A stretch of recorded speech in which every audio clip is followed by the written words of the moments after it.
طلاب سينيور 3 في كل مكان، ازيكم عاملين ايه؟ يا رب تكونوا بخير وفي احسن حال. النهارده هنعمل مع بعض سمري محترم على المودرن كلها.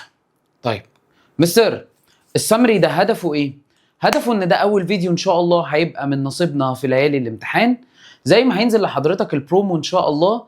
احنا ان شاء الله هنبدأ مع بعض من يوم الخميس. من يوم الخميس هنبدأ نراجع على المنهج، يبقى معانا من الخميس للاربع. ده هيبقى كم كافي جدا وكويس جدا ووافي ان هو يظبط لك الفيزيكس ظبطه محترمه. فاحنا من النهارده انا مش هركز على حاجه، مش هركز على تريكس. امال هعمل ايه؟ هفكرك المنهج كان عباره عن ايه في ساعه ونص ساعتين. هفكرك بمنهج المودرن كان بيتكلم عن ايه، وكانت ايه التفاصيل اللي تخلي بالك منها وتبقى عارف كل تشابتر بيتكلم عن ايه. فانا هفتح معاك دلوقتي كتاب ريميكسات اللي حضرتك استلمته معايا. طب لو حضرتك ما استلمتوش هتلاقيه في البي دي اف موجود تحت. يعني الفيديو ده مش هدفه انه يلم لك المودرن لو انت ما تعرفش حاجه عن المودرن. امال ايه هدفه؟ ان هو يفكرك في فرق. انما لو هيلم لك المودرن وانت ما تعرفش حاجه عنها، لا مش هنا خالص، ده مش مكان للفيديو ده. تمام؟ طيب ده اول فيديو ان شاء الله من سلسله ليالي الامتحان، هنلم فيها ان شاء الله الشابترز بتاعت المودرن. طيب تعالى كده نفتكر مع بعض، هو تشابتر 5 كان بيكلمني عن ايه؟ قال لك بص كده، تعالى بقى بالراحه خالص نفتكر تشابتر 5 كان بيكلمني عن ايه. تعالى نفتكر هو احنا ليه خدنا حاجه اسمها مودرن فيزيكس. انترو كده محترمه عن المودرن فيزيكس. فالمودرن فيزيكس سبب ان احنا اخدناها يا باشا ان الكلاسيك فيزيكس ما قدروش يفسروا الثلاث مواضيع دول: البلاك بودي راديشن، الفوتو الكتريك افكت، واخيرا كومتومز افكت. فليه اخدنا مودرن فيزيكس؟ كان ان في شويه فينومينز قلنا عليها حتى ان هي فينومينز مايكروسكوبيك، يعني بتعامل مع حاجات صغيره سب اتومز، ما عرفوش الكلاسيك يفسروها، جم بتوع المودرن ابتدوا يفسروها معانا. phenomena that can't be directly observed. طيب وقلنا المودرن فيزيكس بتديبند على ايه؟ على الكوانتم ميكانكس، صح كده؟ طيب تعالى برضو نفتكر مع بعض، كان عندنا حاجه اسمها الالكترومagnetic سبيكتروم. ايه الالكترومagnetic سبيكتروم؟ قال لك عندك شويه ريز لازم تبقى عارفهم: جاما راي، اكس راي، الترا فايولت، فيزيبل لايت، انفراريد، مايكروويفز، راديو ويفز. وقلنا من فوق لتحت الويف لينث بتاع حضرتك بيبدا، ركز معايا، الويف لينث بتاع حضرتك بيبدا يزيد والفريكونسي بيبدا يقل. الويف لينث الجاما راي بيبقى اقل واحد كويف لينث واعلى واحد كفريكونسي، انما كل ما انزل لتحت ده هيبقى عنده اقل فريكونسي بس في نفس الوقت اعلى ويف لينث. وقلنا الريجن الوحيده اللي بنقدر نشوفها مع بعض هي ايه؟ الفيزيبل لايت، اللي هي ريد، اورنج، يلو، جرين، بلو، انديجو، فايولت. وزي ما قلنا الويف لينث بيزيد، فببدا بالريد اللي هو 7000 انجستروم وانهي بالفايولت لفوق اللي هو 4000 انجستروم. وبسمي ان انا لما اتحرك ناحيه الريد ريد شيفت. يعني ايه؟ يعني لما اقول لك انا معايا فايولت وابتديت اعمل ريد شيفت، يبقى انت كده بتزود الويف لينث. افتكر المعلومه دي كنت قلتها لك. البلو شيفت يعني انت بتقلل الويف لينث. ده كده سريعا كان انترو عن المودرن فيزيكس. فابتدينا حبيب قلبي واحده واحده ناخد مع بعض ان عندنا حاجه جميله جدا اسمها الويف لينث او الويف. ده بيبقى شكل الويف. فاحنا كان عندنا مشكله صغنطوطه، وهي ان ده شكل الويف. طب انا هستفيد ان ده شكل الويف. قال لي مستر الويف لينث هو الديستنس من كريست، الديستنس من كريست لكريست، يعني من الماكسيمم ديسبيسمنت للماكسيمم ديسبيسمنت او اللي هي الامبليتيود. من الكريست هنا للكريست هنا دي بسميها ايه؟ ويف لينث. او من الترف للترف بسميها ويف لينث. يعني ايه ويف لينث؟ يعني انا كملت ويفايه كامله بالمنظر ده. تمام؟ طيب وافتكر معايا كنا بنقول مع بعض ان السبيد عباره عن الفريكونسي وفي الويف لينث. طيب جميل. والويف لينث هو من القانون ده انفرس مع الفريكونسي. انا بفكرك، انا ما بشرحش حاجه، انا جاست بفكرك، لان الكتاب ده كان فيه تفاصيل المودرن كامله. فتعالى نفتكر مع بعض منه. احنا هو في اول صفحه ما خدناش مع بعض تقريبا 3 4 دقايق على بعض. ايه التوبكس بتاعتنا بقى بتاعت الشابتر ده عشان تبقى مجمع ومصحصح معايا؟ قال لي في 4 توبكس: بلاك بودي راديشن، فوتو الكتريك افكت، كومتومز افكت، واخيرا دي براولي. طيب احنا كده فهمنا اخدنا ليه المودرن مع بعض وظبطنا الدنيا ازاي. تعالى بقى ننقل على البيج اللي بعدها. طيب البلاك بودي راديشن. ايه هو البلاك بودي راديشن؟ افتكر معايا. بص كده، تعالى نعمل زوم كده ونطلع فوق شويه، نمسح بس اهو، نطلع فوق شويه في البي دي اف بتاعنا اهو كده، خلينا كده اهو بس. بص بقى حبيب قلبي، كنا قلنا مع بعض افتكر معايا عندنا حاجه اسمها البلاك بودي راديشن، فمسكنا حته البلاك بودي دي فصصنا. قال لي البوديز يا مستر نوعين، جلوينج وبلاك. يعني ايه جلوينج؟ بينور بيطلع شعاع، زي ايه؟ زي ستارز والصن. بلاك يعني ايه؟ يعني حاجه ما بتطلعش شعاع ظاهر. الفكره ان البادي ده بيطلع شعاع ظاهر، يعني الصن انا بشوف الشعاع بتاعه، انما الحاجات دي الارث والمون بلاك. يعني ايه بلاك؟ بتطلع شعاع مش ظاهر. تمام. والشعاع ده يعني ايه؟ راديشن. طيب جميل قوي. فهنا بيطلع لي جزء فيزيبل وجزء انفيزيبل، انما هنا بيطلع لي انفيزيبل بس. وقلنا عندنا تجربه جميله، بتجيب المعلقه تدخل المطبخ تحطها على البوتاجاز، تبدا تفتح البوتاجاز والمعلقه دي وتمسك بايدك كده، تلاقي المعلقه دي بتلسعك. ليه؟ لان لقينا ان عندنا حاجه اسمها الهوت بوديز. ايه الهوت بوديز؟ الهوت بوديز دي اي بودي في الدنيا بيطلع هيت ولايت. اي جسم ساخن في الدنيا بيطلع هيت ولايت. فبيقول لي تعال امسك كده المعلقه، يلا نعمل التجربه مع بعض. حطيناها على البوتاجاز، لقينا از لونج از ان التمبريتشر 2000 كلفن حصل سخونيه وانا اتلسعت. حصل سخونيه، يعني انت التمبريتشر في الاول كانت زيرو، زودتها ل 2000 فحصل سخونيه. طيب ازود التمبريتشر كمان مره، قال لي الكالر تشينجز. فالناس اللي جربت التجربه دي هتلاقي ان اللون بيتغير من الريد للاورنج لليالو. تمام كده؟ جميل قوي، مفيش اي مشاكل. بتلاقي المعلقه ابتدت تحمر، بعد كده تقلب اورنج، بعد كده تبدا تصفر.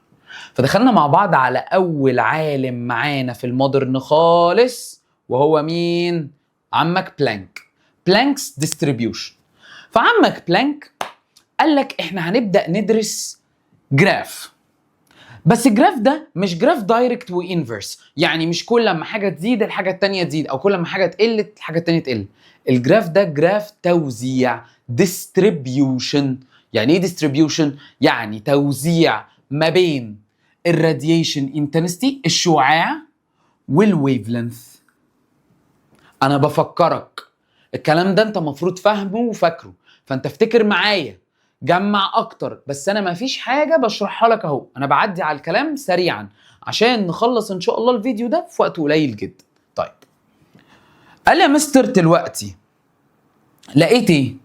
لقيت ان فوق لما سخنت المعلقه الويف لينث بتاعي بيبدا يتحرك من ريد لاورنج، يعني الويف لينث بيبدا يحصل له ايه؟ يقل. كل لما التمبريتشر بيحصل لها ايه؟ تزيد. قال لي فده اللي جه استنتجه حتى العالم فين. بس قبل ما يستنتج العالم فين ونتكلم، لقينا ان شكل الجراف بتاع بلانك هو بالمنظر ده، المنظر الازرق ده. طيب ايه فكرتك يا بلانك؟ قال لك انا عندي شويه اوبزرفيشنز. ايه الاوبزرفيشنز يا عم بلانك؟ تعال نشوف اوبزرفيشنز عمك بلانك. قال لك اول حاجه all wavelengths are present with different intensity. يعني ايه؟ كل الويف لينثز موجوده. الويف لينث بدايه بالجاما راي لحد الراديو ويف، الالكترومagnetic سبيكتروم اللي كان في الصفحه اللي قبل دي موجود كله، بس بنسب مختلفه. عشان كده بنسميه ايه؟ ديستريبيوشن. بلانكس ديستريبيوشن يعني توزيعة بلانك. فبلانك قال لك اول اوبزرفيشن ان all wavelengths are present with different intensities، بانتنسيتيز مختلفه. طيب الويف لينث بتاع البيك ماله is dominant wavelength. يعني ايه؟ اللي واقف عند البيك يا باشا، اللي واقف هنا ده كده الاكثر استحواذا. اكثر استحواذا ده مش معناه ان هو ايه اكبر ويف لينث، لا ده اكتر واحد موجود عندك، بس ده مش معناه ان هو اكبر ويف لينث فيهم. تمام؟ لان زي ما انا قلت لك المعلومه دي، كل لما حضرتك بتتحرك ناحيه الشمال الويف لينث بتاع حضرتك بيحصل له ايه؟ بيزيد. كل ما تتحرك ناحيه اليمين. تمام؟ طيب اللي بعده intensity of radiation nearly بزيرو. فين؟ قال لي يا مستر intensity radiation بلاقيها قريبه للزيرو. فين يعني؟ قال لي هنا وهنا، عند بدايه الجراف ونهايه الجراف. خلينا نطخن ده شويه كمان عشان ايه لما اجي استعمل اسود يبقى واضح قدامك. تمام؟ طيب فعند بدايه الكيرف عند نهايه الكيرف وبدايه الكيرف بلاقي ان الراديشن بيقرب لايه؟ للزيرو. طيب زي ما قلت لك عند اللو فريكوانسي، عند اللو ويف لينث او الهاي ويف لينث. تمام؟ طيب فجاء عالم نتيجه تجربه المعلقه اللي احنا عملناها مع بعض قال لك الاتي، قال لك التمبريتشر بتاعت حضرتك انفرس مع الويف لينث. يعني كل ريليشن حضرتك هتيجي تشتغلها تقول لي تمبريتشر 1 على تمبريتشر 2 ايكوالز ويف لينث 2 على ويف لينث 1. بس خلي بالك ايه قال لي التمبريتشر لازم تبقى بالايه؟ بالكلفن. طيب مستر فكرني، هفكرك. هو انا لما كنت ببقى عايز احول من كلفن، من سيليزيوس لكلفن اللي هو مديهاني، قال يا مستر ببدا اعمل السيليزيوس بلس 273، ابدا احسب الكلفن عندي بالشكل ده. تمام؟ طيب وزي ما قلنا مع بعض هو نون يونيفورم ديستريبيوشن، يعني ديستريبيوشن مش مظبوط، يعني مش دايركت دايما، انفرس دايما، على عكس بقى كلام الكلاسيك. بص كلام الكلاسيك كان ايه؟ ركز معايا قوي. والله بتوع الكلاسيك قالوا لك ان الانتنستي انفرس مع الويف لينث. لقيت ان هو الموضوع مش ريليشن، مش دايركت وانفرس، لا ده ديستريبيوشن، توزيع. تمام؟ طيب وقلنا مع بعض ان كل ما هزود التمبريتشر كل ما الراديشن يزيد. يعني ايه؟ الشعاع اللي حضرتك بتطلعه يزيد، فالاريا اندر كيرف بتاعت حضرتك تبدا تزيد. تمام كده يا باشا؟ طيب احنا كده خلصنا عمك بلانك قال ايه، ندخل على اللي بعده. طيب بص بقى، قال لي يا مستر، قلت له عينيا قول لي دلوقتي يا مستر ايه الحاجات اللي بتأثر على الشعاع اللي بيطلع ده؟ قال لي عندي 4 فاكتورز. اول فاكتور فيهم وهو الكالر. كل ما الجسم اللي قدامك يبقى غامق كل ما الراديشن اللي بيطلعه يبقى اعلى. يعني ايه؟ يعني كل ما حضرتك تزود لي غمقان الجسم، يعني كل ما البشرة بتاعت البني ادم ده تبقى غامقة كل ما هيطلع راديشن اكتر. دخلنا على اللي بعدها، الريفلكتيفنس. يعني ايه ريفلكتيفنس؟ يعني مسكنا النضاره الجميله دي اللي انا لابسها، قلت لك النضاره دي بترفلكت مثلا جزء صغير من الضوء، يعني بتاخد الضوء ده ترفلكت جزء منه. فكل ما الريفلكتيفنس يقل كل ما الشعاع يزيد. يعني كل ما الحاجه اللي عندك دي تبقى بترفلكت اقل كل ما الشعاع يزيد. يعني ايه؟ يعني ايه بترفلكت اقل؟ يعني انا زي ما قلت لك جبت النضاره، بلاش جبت النضاره، جبت مرايه، اعتبر ان الكتاب ده مرايه ونزلت عليه شعاع، فالشعاع ده بيتعكس كله. قال لي كل ما تقلل الجزء اللي بيتعكس كل ما الراديشن يقل، كل ما الراديشن يزيد. يعني ايه؟ يعني انا نزلت 100 اتعكسوا 100 هيبقى احسن، ولا لما انزل 100 ويتعكس منهم 80؟ قال لي لا، لما انزل من 100 ويتعكس منهم 80 قال لي ده معناها ده كده احسن، هيطلع راديشن اكتر. طيب اللي بعدها، كل ما الاريا بتاعتي تزيد الراديشن يزيد، كل ما طبعا التمبريتشر يزيد تزيد. قلنا عندنا شويه ابلكيشنز على البلاك بودي راديشن، افتكرهم معايا. الفوتوغرافي اوف ايرث، ان انا ببدا اصور الارث عندي بالساتلايتس اللي بره، ونتيجتها ببدا اظبط واشوف الدنيا هنا في بترول ولا لا، استخرج البترول والكلام ده. الكريمينولوجي، الجريمه، قلنا ان احنا كبني ادمين زي بصمه الصباع بنبدا نطلع راديشن مختلف عن التاني. فلو حصل جريمه في اي وقت اقدر اعرف ان اللي عمل الجريمه دي مين اللي عملها بسبب الراديشن اللي بيطلعه. تالت حاجه معايا كانت الميديكال، قلنا عن طريق حاجتين، حاجه اسمها الامبرولوجي والتيوموجرافي. الامبرولوجي عن طريق ان انا بعرف السكس بتاع البيبي من الراديشن اللي بيطلعه. التيوموجرافي الناس اللي اللهم عافينا بيجي لهم ورم او حاجه في المخ بسبب ان الراديشن بيبقى عالي زياده عن اللزوم، فبنديكيت ان غالبا في ورم في الحته دي. اخر حاجه الميلاتري، قلنا ان احنا بنبدا نجيب حاجه اسمها النايت فيجن، فالنايت فيجن دي بتبدا اشوف البني ادمين على هيئه راديشنز. طيب تعالى حبيب قلبي ندخل على اللي بعده. قلنا بقى احنا ما سكتناش على كده، امال ايه؟ جبنا حاجه اسمها الكافيتي. فاكر الكافيتي؟ قلنا يعني ايه كافيتي؟ حاجه مجوفه فاضيه. طيب، والكافيتي دي تعتبر بالنسبه لي بيرفكت ابزوربر وبيرفكت ايميتر. يعني ايه بيرفكت ابزوربر او بيرفكت ايميتر؟ يعني لما هنزل عليها لايت، ركز بقى معايا في البروسيس دي، لما هنزل عليها لايت هيبدا يحصل له ريفلكشنز كده، ماينور ريفلكشنز، ويبدا يخرج. فهي بتابزورب كل الويف لينثز، عشان كده سموها بيرفكت ابزوربر. وبتطلع كل الويف لينثز، يعني دخلها 100 هيطلعوا 100 زي ما هم. تمام؟ اهو absorbs all wavelengths. بيرفكت ايميتر عشان بتطلع اللي دخلها بالملي. خدت 100 جنيه هرجعها لك 100 جنيه. بس بتطلعهم بالقطاعي. يعني ايه بالقطاعي بقى؟ قلنا الحاجات الصغنطوطه دي اسمها ايه؟ فوتونز. فخلي بالك بتطلعهم على هيئه فوتونز، والريفلكشنز اللي جوه بتحصل على هيئه ايه؟ ستاندنج ويفز. يعني ايه ستاندنج ويفز يا مستر؟ يعني اهي بالمنظر ده، يعني ويف كامله، مش ويف وربع، ويف ونص. فقلنا ساعتها تعالى بقى نستنتج ايه هو حته الفوتون والكلام ده. قلنا لو عندنا اتوم بالمنظر ده ونزلت عليها انرجي، فالاتوم دي هتبدا تطلع فوق، وهي نازله بتقعد لايف تايم. افتكر الكلام ده لسه قدام موجود بس انا براجعه لك. بتقعد لايف تايم وبعد كده تنزل، فوهي نازله تعمل ايه؟ تطلع فوتون. انرجي الفوتون ده كنت بحسبها ازاي؟ اتش في فريكوانسي او اتش سي على لندن، او الديفرنس ما بين الاثنين انرجي ليفلز. طيب ايه الاتش بقى دي؟ قلنا الاتش دي الكونستنت اللي جاي نسبه الى العالم بلانك. بلانك حب يستنتج لك كونستنت اسمه بلانكس كونستنت بالمنظر ده. تمام؟ طيب، وقلنا مع بعض خلي بالك بتتقاس بجول دوت سكند، او عشان جت في امتحان 21 قبل كده كيلو جرام دوت متر سكوير على سكند، جت في امتحان 2021. طيب بيقول لك as long as الاتوم doesn't vibrate، as long as ان الاتوم اللي عند حضرتك ما بتبداش تفايبريت، ما بتبداش تتحرك، مفيش فوتون. جميل. الاتوم doesn't lose energy continuously but it loses it discrete. يعني ايه؟ الاتوم لو واقفه في دوار عاليه بتنزل دور دور، ما بتنزلش على طول. فهي بتقل اهو، بص بتبدا تلوز واحده واحده، ما بتلوزش مره واحده. طب لو في اي حاجه واقفه معاك او مش فاهمها، عندك السبع ساعات اللي لامن فيهم المودرن، افتحها وافتكر منها. وافتح الجزئيه دي. لو الكلام لحد دلوقتي تمام وواضح يبقى زي الفل.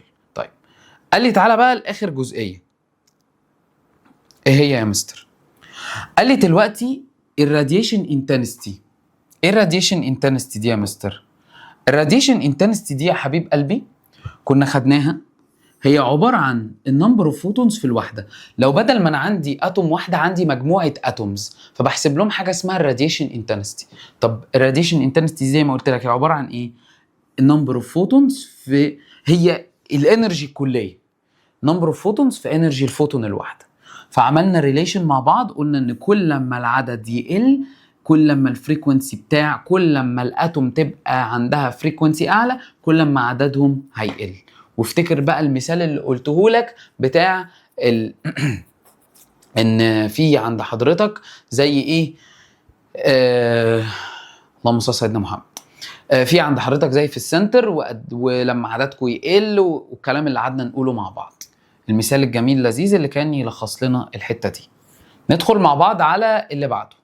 طيب بص بقى حبيب قلبي، نمسح بس الكلام ده بالراحه كده. احنا خلصنا مع بعض البلاك بودي راديشن في تقريبا تلت ساعه، صح كده؟ تلت ساعه بالظبط، 20 دقيقه. انا مش عايز اكتر من كده.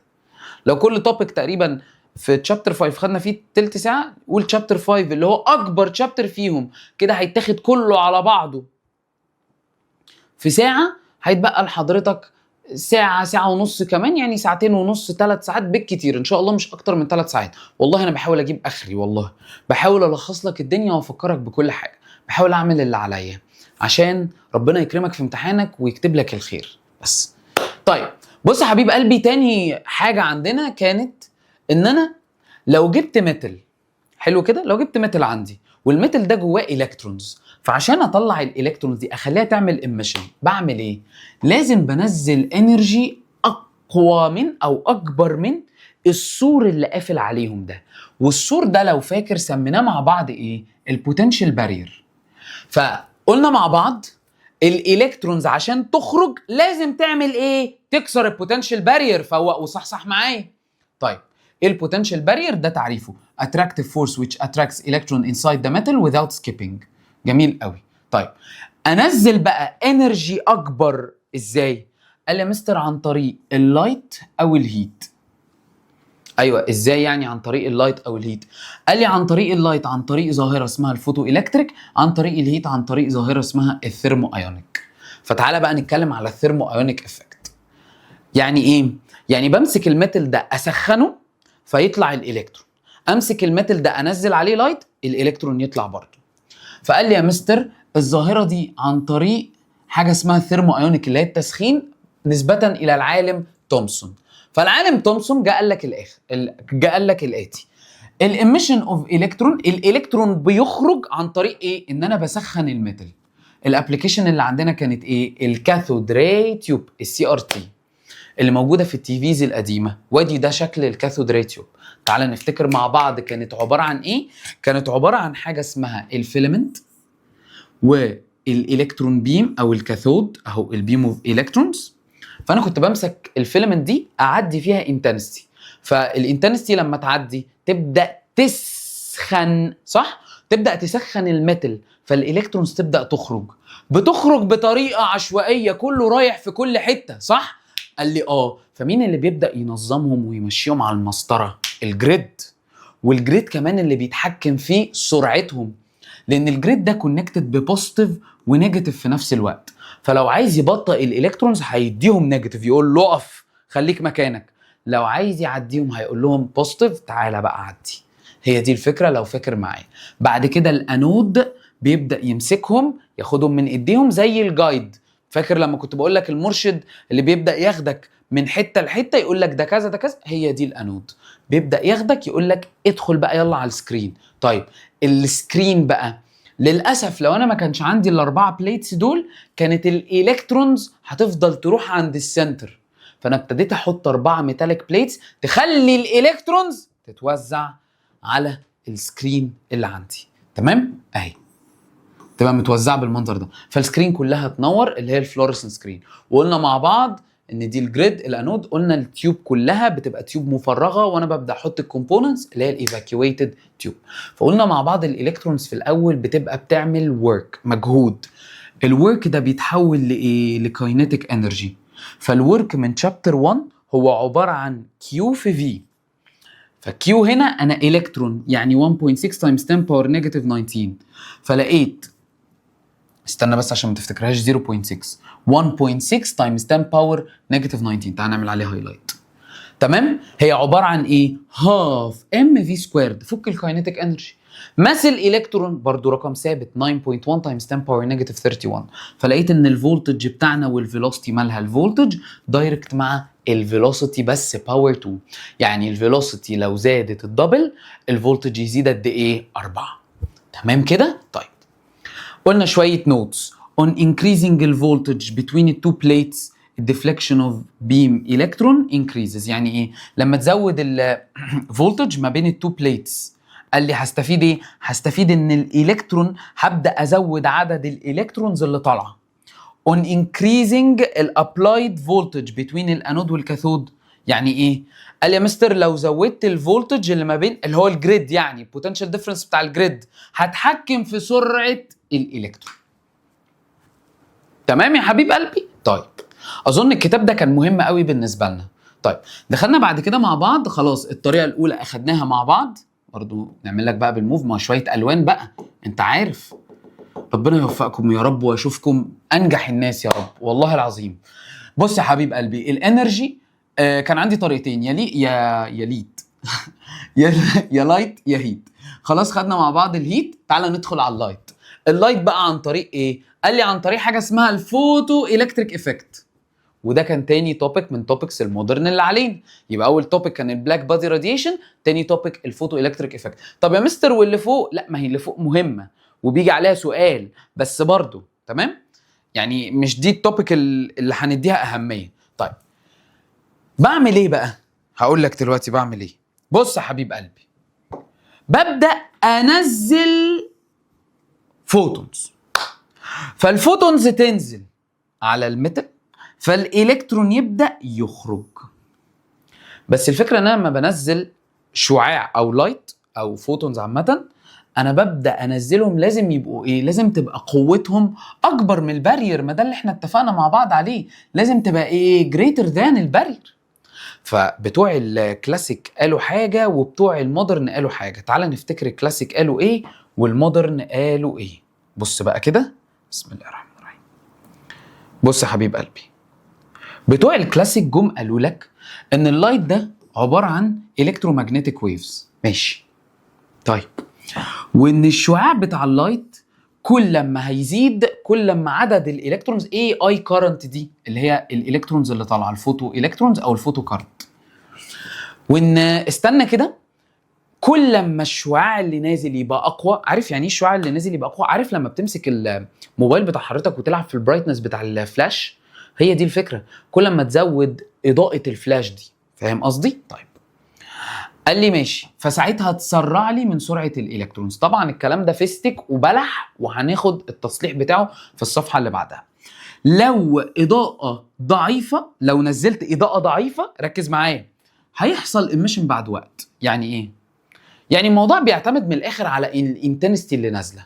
لو انت منزل لي اضاءه ضعيفه خلاص. لا يا حبيبي، هو الموضوع مش بيعتمد على كده، هو بيعتمد على الطاقه. بدليل، بص يا حبيب قلبي، جينا في الاوبزرفيشن، جبنا ريد وبلو. المفروض ان الريد ده اقوى، يعني الشعاع بتاعه اقوى من البلو. البلو تحسه كده غامق، ماشي. طيب، فلقينا ايه؟ لقينا ان الريد ده مش المفروض الانتنستي بتاعته عاليه، اهو انتنستي الريد اكبر من البلو، المفروض يحصل بقى ايميشن. ما حصلش ايميشن. ده بسبب ايه؟ بسبب ان الموضوع ما يعتمدش على انتنستي اللايت، امال يعتمد على ايه؟ فريكونسي اللايت. يعتمد هل انت اللايت اللي انت منزله ده قوي وصلب، عنده انرجي كبيره زي ما قلنا فوق ولا لا. في الحقيقه اكتشفت ان انرجي الريد هي ضعيفه، عشان كده ما حصلش ايميشن، ما كسرتش السور. يعني ايه؟ يعني انا عشان اكسر السور 5 جول، لو خبطته ب 2 جول هل هيتكسر؟ لا. مهما كان الحاجه اللي عندك دي شعاعها عامل ازاي، الشعاع غير الطاقه. تمام؟ طيب، فهي دي كانت فكرتنا. حلو قوي. فكده خلصنا مع بعض فكره الكلاسيك قالوا ايه. تعال بقى ندخل ونشوف طب علماء المودرن قالوا ايه. المودرن بقى قالوا لك ايه بتوع المودرن دول؟ لو احنا بندرس معاهم اصلا. بص يا حبيب قلبي، جم علماء المودرن قالوا لك لا، الموضوع هيعتمد على طاقة الحاجة اللي نازلة. والله الحاجة اللي انت منزلها دي طاقتها اكبر من السور اتهد كده هيحصل ايميشن. طيب، جميل قوي. فتعالى كده، ابتدوا علماء المودرن يقولوا لنا الاتي. بص يا مستر، اللايت اللي بينزل ده بينزل على هيئة فوتونز، دي اول حاجة. ولو ركز معايا، الحاجة اللي انا بنزلها، الفوتونز اللي انا بنزلها، اللايت الشعاع ده اضعف. يعني ايه اضعف؟ يعني انا بنزل فوتونز اهو، طلع قوته 2 جول والبارير نفسه 5 جول، قال لي مش هيكسره، مش هيعدي. قال لي ساعتها therefore no emission. يعني ايه بقى الكلام ده؟ قال لي يعني انرجي الفوتون اضعف من طاقة البارير. بقى بسميها ايه؟ قال لي الورك فانكشن، الاي دبليو. يبقى البارير ده الطاقة بتاعته بسميها ايه؟ البارير، السور ده اسمه ايه؟ الورك فانكشن. فلو انا الفوتون اللي منزله اضعف من الورك فانكشن مش هيحصل ايميشن، مفيش الكترونز هتفضل محبوسه جوه. مهما كان بقى حاطط ريد اورنج مش فارقه. يعني الشعاع نفسه لو هتعتمد على الشعاع، لا، بتعتمد على طاقه الحاجه اللي نازله. لو انا نزلت حاجه الانرجي بتاعتها اكبر من الورك فانكشن، قال لي هيحصل ايميشن. بس استنى بقى، تعالى لاحظ معايا الفرق. لو انا دلوقتي قدامي بارير 2 جول، سوري 5 جول، ونزلت عليه 2، مش هيحصل ايميشن. نزلت عليه 5، استنى، هو طاقته 5 وانا نزلت عليه 5، هيتكسر بالظبط وهيطلع لي، كنا مزودينها مع بعض، وهيطلع لي الالكترون الطاقه بتاعته زيرو، اللي هي الكاينيتيك انرجي. طب لو انا بقى منزل 10 وده 5. فساعتها او بلاش منزل 8 وده 5، هيتبقى كام؟ 3. ال3 دي هتبقى الكاينيتيك انرجي. يبقى الكاينيتيك انرجي عباره عن ايه؟ طاقه اللي انا نزلته ماينس البارير بتاعي، انرجي الفوتون ماينس الورك فانكشن اهي. تمام. طيب فاول حاله عندي لو الانرجي الفوتون اقل من الورك فانكشن، يعني الفريكونسي اقل من الكريتيكال او الويف لينث اكبر من الكريتيكال، فساعتها نو ايميشن. طب الحاله الثانيه لو الفريكونسي اكبر من الكريتيكال او الويف لينث اقل من الكريتيكال هيحصل ايميشن. طب الحاله الثالثه لو قد بعض هيحصل ايميشن، بس خلي بالك احنا كنا زودناها مع بعض، الكاينيتيك انرجي كانت هتبقى كام؟ 0. قال لي ففي الحاله اللي فوق دي كل ما تقوي الشعاع اللي عندك مش هيشغلني. يعني ايه؟ يعني انا قلت لك مفيش ايميشن صح؟ فانت كل ما تنزل حاجه الشعاع بتاعها اكبر مش هيفرق، انا لازم انزل حاجه الطاقه بتاعتها اكبر. الف عشان كده كل ما هتنزل انتنستي لايت اكبر اهو هتلاقي نفسك الكرنت هتفضل بزيرو، فعشان كده انت على الاكس اكسس. والورك فانكشن اللي هي البوتنشال بارير دي بتتحسب ازاي؟ زي انرجي الفوتون، اتش في فريكوانسي كريتيكال او اتش سي على لامدا كريتيكال. اوه جميل. طيب لو انا بقى يا مستر عملت ايميشن سواء الحاله دي او الحاله دي، كل ما هتنزل حاجه عندها شعاع اكتر كل ما عدد الالكترونز يختلف. اللعبه دي كانت جدليه عشان كده حطيناها في نوت جميله جميله جميله، ضرب نار النوت دي. تعالى لي، كان عندنا نوت very very very very important.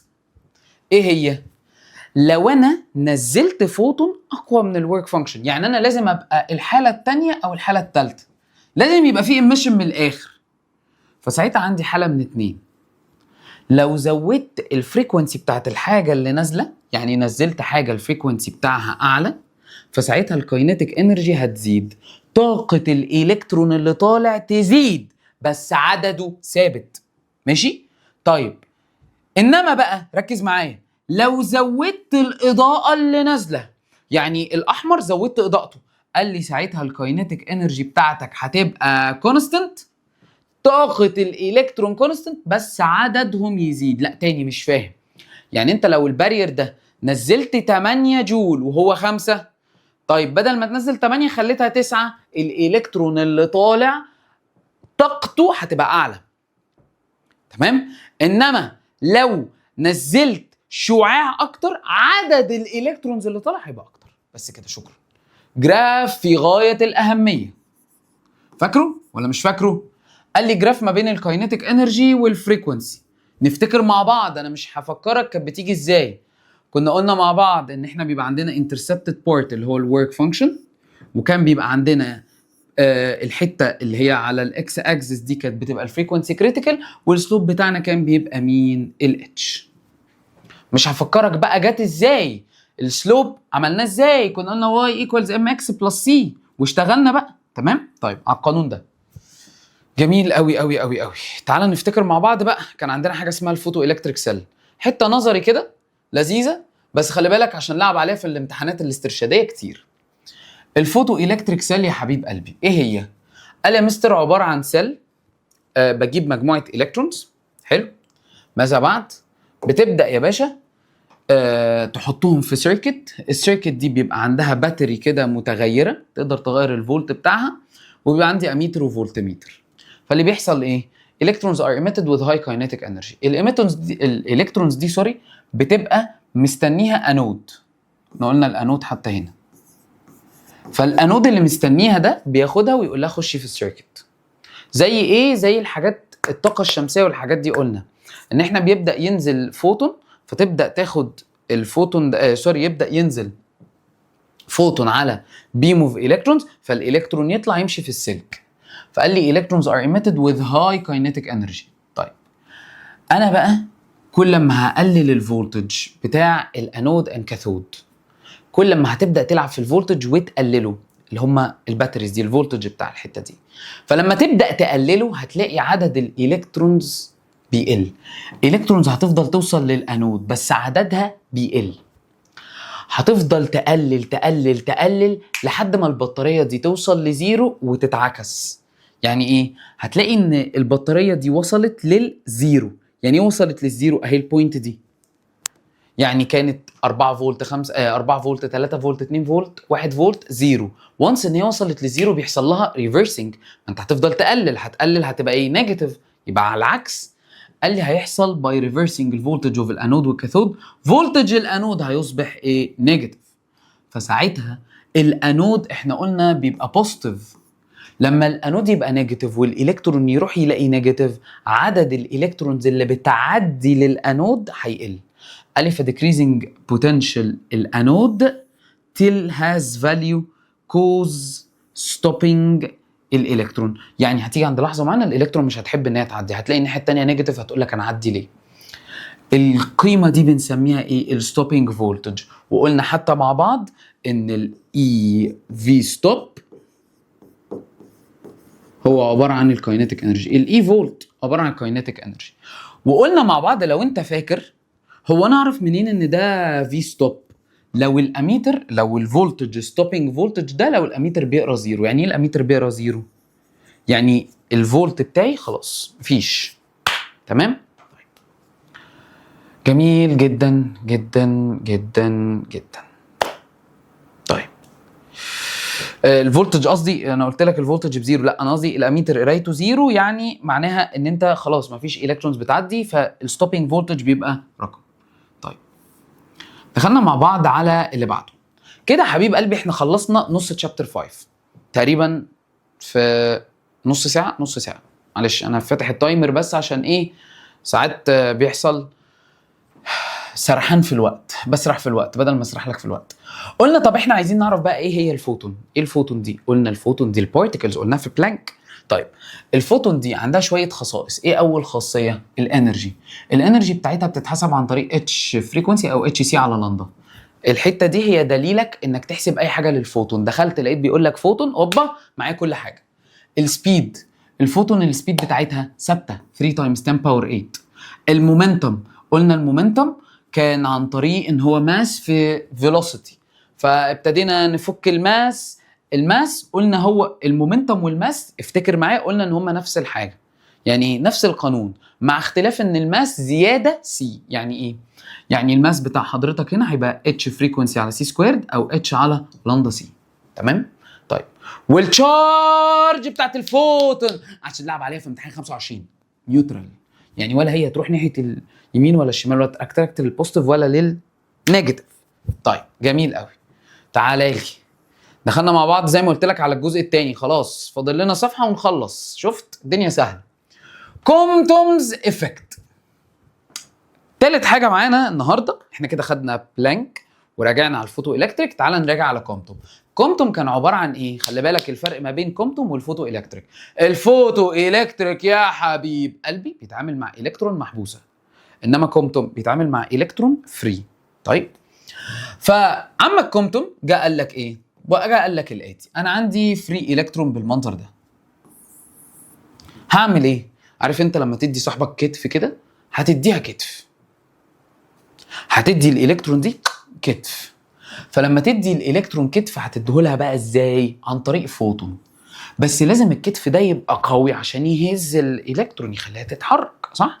فقال لي عشان كده بجيب يا جاما راي يا اكس راي، عشان الانرجي بتاعتهم عاليه، فيبدا الجاما راي او الاكس راي يخبطوا الالكترون، فالالكترون تروح في حته والفوتون تروح في حته. طب بتعمل كده ليه؟ قلنا عشان نثبت ان الفوتون اللي عندي عندها بارتيكل نيتشر، يعني هي تعتبر بارتيكل. تمام؟ خلي بالك هو خلاص كومتوم هو الحته دي بس. طيب كومتوم كان بيقول لك ايه بقى؟ انا عندي جزء خاص بالسكاترد فوتون وجزء خاص بالسكاترد الكترون. يعني ايه سكاترد الكترون؟ يعني بعد الخبطه. سكاترد فوتون يعني قال لي يعني الفوتون بعد الخبطه هيحصل لها ايه؟ قال لي الويف لينث بتاعها هيبدا يزيد والراديوس يزيد والفوليوم يزيد. على فكره ممكن يلعب عليهم السنه دي براحته لان هي عليك. انما بقى مين عكسهم؟ كله. يعني ايه كله؟ فريكوانسي انرجي مومنتم ماس. تاني فريكوانسي انرجي مومنتم وماس بيبداوا يقلوا. يبقى مين اللي بيزيد بعد ما الفوتون بتخبط؟ هو الويف لينث والراديوس والفوليوم، باعتماد ان الفوليوم هو عباره عن ايه؟ 4/3 باي ار باور 3 لو انت فاكر. طيب تعالى بقى للي ممكن تخزوقك. ايه اللي تخزوقك؟ عشان كده ما عملتلهاش هايلايتنج. الماس بتاع الفوتون بيقل، انما ماس الالكترون ثابت. افتكر معايا الكلام ده، ماس الالكترون ثابت. احنا قلنا مع بعض، بص كنا قلنا مع بعض ان ماس الالكترون هيفضل ايه؟ كونستنت. انما ماس الفوتون بيتغير. تعالى لي للخازوق الثاني، فيلوسيتي الالكترون بيحصل لها ايه؟ بتزيد. سرعه الالكترون بتزيد، انما الفوتون يا حبيب قلبي السرعه بتاعتها ثابته، السي كونستنت، اللي هي السي يعني 3 تايمز 10 باور 8. فقال لي يا مستر ده معناها ايه بقى؟ معناها ان احنا ابتدينا نستنتج شويه قوانين عبيطه قوي. ايه هي القوانين؟ تعالى افكرك. لو انت دلوقتي 10 جول، حلو، ونزلت رزعت خبطت صاحبك ب 10 جول، فال10 جول دول جزء منهم هيجيلك، اللي هو مثلا بعد ما كنت يعني انت هتبدا تخبط صاحبك، صح؟ فانت لما تبدا تخبط صاحبك ب 10 جول، صاحبك مثلا هيتخبط بخمسه، فيتبقى لك انت كام؟ 5 بس. خلصت. قال لي انرجي الفوتون قبل الخبطه هو مجموع انرجي انرجي الفوتون بعد الخبطه بلس الكاينيتيك انرجي بلس طاقه الالكترون. فك. قال لي انرجي الفوتون اتش في فريكونسي داش، يعني الفريكونسي بعد الخبطه حصل له ايه؟ قل. طيب بلس هاف ام في سكويرد اللي هي الكاينيتيك، او فكها بالويف لينث اتش سي على لندا داش بلس هاف ام في سكويرد. جميل كده. وقلنا برضو بيحصل نفس الكلام للمومنتم. قال لي المومنتم هنا مومنتم قبل هو مومنتم بعد للفوتون بلس مومنتم الالكترون. افك المومنتم زي ما قلنا فوق، اتش فريكونسي على سي. خلي بالك احنا كنا صلحناها مع بعض في الكتاب، خلي بالك دي غلط، كانت اتش فريكونسي على سي بس. تمام؟ طيب اتش فريكونسي على سي ايكوالز اتش فريكونسي على سي ايكوالز اتش فريكونسي سي داش اتش فريكونسي داش على سي، او لو هشتغل باللندا بس المومنتم بتاع الالكترون يتفك ايه؟ ماس تايمز فيلوسيتي زي من واحنا صغيرين. تمام؟ طيب بحاول انجز لك والله. جميل جدا جدا جدا. طيب دخلنا مع بعض بعد كده على جزئيه الفورس. يعني ايه الفورس؟ فورس لما اجي ازقك هديك فورس، صح؟ طيب الفورس دي لو انا عندي بيم اوف فوتونز خبط مجموعه الكترونز فهيعملوا فورس. الفورس دي كنت بحسبها ازاي؟ 2 في المومنتم في فاي ال. ففكنا المومنتم، قال يا مستر المومنتم يتفك اتش فريكونسي على سي في الفاي ال، اللي هو ايه الفاي ال؟ عدد الفوتونز في الثانيه الواحده، او 2 اتش على لندا في الفاي ال، او 2 على سي في الباور. اتمنى تكون فهمتني وجمعت كل الاجزاء اللي فاتت وافتكرت كل توبيك بيتكلم عن ايه. تعال نفتكر سريعا. يبقى اول حاجه كان بلانكس ديستريبيوشن، هو بيعرض ديستريبيوشن ما بين التوزيعه بتاعه انتنسيتيز كل واحد، ما بين الويف لينثز، وكل واحد بيطلع راديشن انتنسيتي قد ايه. تاني حاجه خدنا الفوتو الكتريك افكت، او قلنا عندنا لو احنا عندنا ميتال وعايزين نطلع الالكترون منه فاحنا ممكن نطلعه بطريقتين. الطريقه دي يا اما الهيت يا اما اللايت. افتكر معايا الهيت كان عن طريق الثيرمو ايونيك افكت. جميل. طب اللايت عن طريق الفوتو الكتريك افكت. طيب وخدنا مع بعض ايه فكره الفوتو الكتريك افكت، وخدنا مع بعض فكره كومتوم عباره عن ايه؟ عباره عن فوتون بيخبط الكترون فري فيبدا يحركه. اعذرني لو ساعات بلاك كده، بس اللاج ده بسبب الواحد انت مش متخيل هو في ضغط مش طبيعي عشان ليالي الامتحان تطلع لك احسن حاجه. ما هو الكلام ده يا جماعه بيحتاج تجهيز وكل حاجه، مش مجرد تصوير واطلع قدام الكاميرا. تمام؟ فعشان خاطري زي ما انا بتعب معاك اتعب معايا. نوصل لاخر حاجه مع بعض، دي اخر صفحه في تشابتر 5. العالم دي براولي. طيب دي براولي قال لك ايه؟ بص، دي براولي قال لك ان زي ما الفوتون هي عباره عن بارتيكل، هي ممكن تبقى ويف. امتى؟ لما تبدا تتحرك. يعني الفوتون از لونج از ان هي في مكانها تبقى هي بارتيكل، انما لما تبدا تتحرك بتتحرك على هيئه ويف. وساب لنا نبذه صغيره هناخدها قبل ما نشتغل في تشابتر 6، لان هو تشابتر 6 هيشرح لك الموضوع ده. قال يا مستر الدواليتي اوف الكترون. يعني ايه الازدواجيه؟ يعني عارف زي ما يقولوا كده، انا اسف يعني مش هنغلط فيهم، بس البنات كده كل شويه بحال، شويه تبقى مبسوطه شويه مكتئبه شويه كده، صح؟ نفس الكونسبت. الالكترون شويه تبقى بارتيكل وشويه تبقى ويف. امتى تبقى بارتيكل؟ لو هي في مكانها اترست اهي. طيب الويف لو هي ان موشن. طيب عشان كده لما يجي يقول لك انا عندي بارتيكل او عندي الكترونيك مايكروسكوب، يبقى هو بيتكلم على حج مين؟ على الحج دي براولي. طيب قلنا مع بعض ساعتها بنحسب الويف لينث عن طريق اتش على ماس في فيلوسيتي، او عندي طريقتين تانيين انا ما يهمنيش غير دول. لو عرفت تفهم دول خلاص اي حاجه سهله.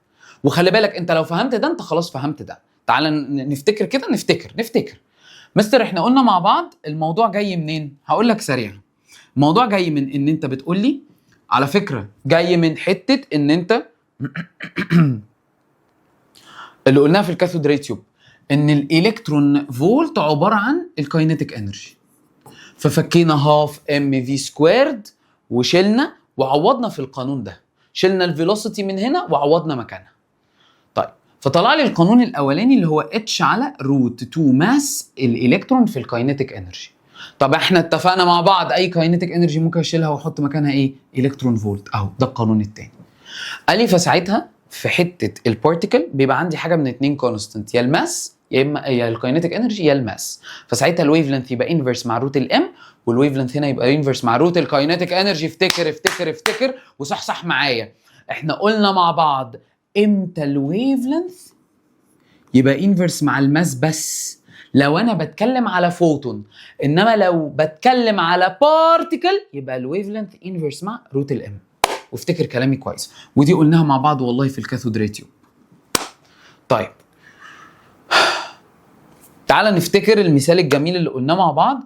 لو احنا عندنا، انا رحت معاك المصيف وانا قاعد كده على الشازلونج ممدد وبدات اتفرج على البحر، فلقيت محمد as long as ان الويف لينث بتاع الويف اقل من محمد من الاوبجكت، انا كده شايف محمد. لو الموجه بدات تعدي محمد انا كده مش شايفه. وده اللي بيحصل في حاله الفيروس، لو الويف بتاع الموجه اكبر من الاوبجكت therefore can be seen. فبنبدا نستعمل مين؟ الالكترونيك مايكروسكوب. الالكترونيك مايكروسكوب كان مجموعه لينسز، تعال نفتكرها مع بعض. هو كان معتمد على فكره ايه؟ افتكر معايا، الالكترومagnetic افكت. طيب فساعتها كنت بقول لك انا بجيب الكترونز ابدا اوجههم في انود كده بيبدا يستقبلهم. طبعا في فيلامنت هنا وبحط بيم اوف الكترونز فيبداوا يخرجوا يعدوا باول لينس. قلنا اول لينس دي بتعمل ايه؟ كوندنسيشن لينس. الماجنتيك لينس هي الام، يعني كل دول هم الماجنتيك لينس. الام دي فيها 3 لينس. كوندنسيشن لينس عشان تخلي الالكترونز مالها فوكست. اوبجكتيف لينس عشان تبدا تخلي الايمج ماجنيفاي الايمج وتخليها فيرتشوال، تكبر الايمج وتخليها فيرتشوال. اخر واحده البروجكتد لينس كانت بروجكت الايمج اون السكرين. طيب كان عندنا حاجه صغنطوطه عبيطه جدا، وهي ايه الفرق ما بين الماكروسكوبيك والمايكروسكوبيك. دي حاجه افتكرها سريعا معايا. هنا الماكروسكوبيك زي الريفلكشن الريفراكشن كل الكلام ده، ايه اللي بيحصل؟ الويف لينث بتاعي بيبقى اصغر من الاوبجكت، اقل من الاوبجكت. فايه اللي بيحصل؟ السبيسز بتبقى صغيره جدا فبيبدا الاوبجكت يرفلكت.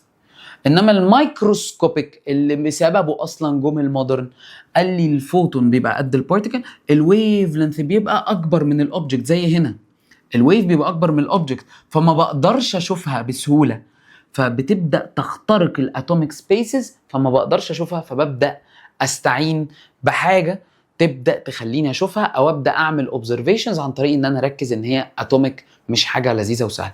الكلاسيك كانوا بيتعاملوا معاها عادي، انما المودرن اتعاملوا مع الميكروسكوبيك زي ما قلنا. طيب شكرا. شابتر 5 اقلب. شابتر 6 الاتوميك ايميشن والابزوربشن سبيكترا. بسم الله الرحمن الرحيم. طيب شابتر 6 كان بيكلمني عن ايه يا حبيب قلب المايسترو؟ نعمل زوم ان كده ونفتكر مع بعض. شابتر 6 كان بيكلمني عن الالكترون بقى يا مستر، او البارتيكل دي لما بتتحرك مش بتقولي بتعمل ويف؟ بس حركتها من انرجي ليفل للتاني بتختلف. يعني لما تتحرك من الادوار بيختلف. يعني ايه بقى؟ قال لي جه عالم اسمه راذرفورد قال لك عندك حاجه اسمها الاتوم. الاتوم دي هي نيوترال، ولا هي بوزيتيف ولا هي نيجاتيف، وبيبقى في حواليها انرجي ليفلز او الانرجي شيلز، والاتوم ما بتطلعش راديشن از لونج از ان هي في الليفل بتاعها. طول ما انا في بيتي قاعد معزز مكرم انا مش هطلع راديشن. طيب فرذرفورد جه كمل عليه بور بثلاثه اسامبشنز مهمين. رذرفورد كل ده كان بيتكلم وانت قاعد في بيتك، فبور قال لك طب ما تيجي بقى نتكلم لما الاتوم هتتحرك من بيتها هتعمل ايه؟ ابتدينا بقى نقول الاتي: لو الالكترون دي يا حبيب قلبي ركز معايا قوي قوي قوي في بيتها ونزل عليها انرجي، لسه قايلينها اهي في اول الفيديو لما اتكلمنا على عمك بلانك وبلانكس كونستنت، الالكترون هتبدا تطلع للليفل العالي وهي نازله هتطلع فوتون، تطلع راديشن كده فوتون. حلو. الانرجي بحسبها ازاي؟ الديفرنس ما بين الاثنين انرجي ليفلز او اتش فريكونسي او اتش سي على لندن. طب ما الكلام ده احنا خدناه. قال لك فبتطبيق بقى نيوتنز ميكانيكال لو اوف فورس وكولومز افكت للفورس، لقينا الاتي، لقينا القانون الجميل ده ان 2 باي ار ايكوالز ان في الويف لينث. ليه بقى؟ لان اللي بيحصل الاتي ان الالكترون هنا بدات تتحرك، فسنس ان هي بتتحرك بتعمل ويفز. فاول حاجه قال لي ريفولفينج الالكترون از اسوشيتد وذ ستاندينج ويف، لازم تعمل ستاندينج ويفز. يعني ايه ستاندينج ويفز؟ ويفز كامله، يعني 3 ويفز 4 ويفز 5 ويفز 6 ويفز 7 ويفز هكذا. طيب ال end of path orbit coincides with its starting point. يعني ايه coincides؟ يعني بتتطابق، يعني البدايه والنهايه بيكملوا بعض. ما تلاقيش البدايه هي كريست والنهايه هي كريست، يعني البدايه كريست والنهايه كريست، لا، بتلاقيهم بيكملوا بعض. تمام؟ طيب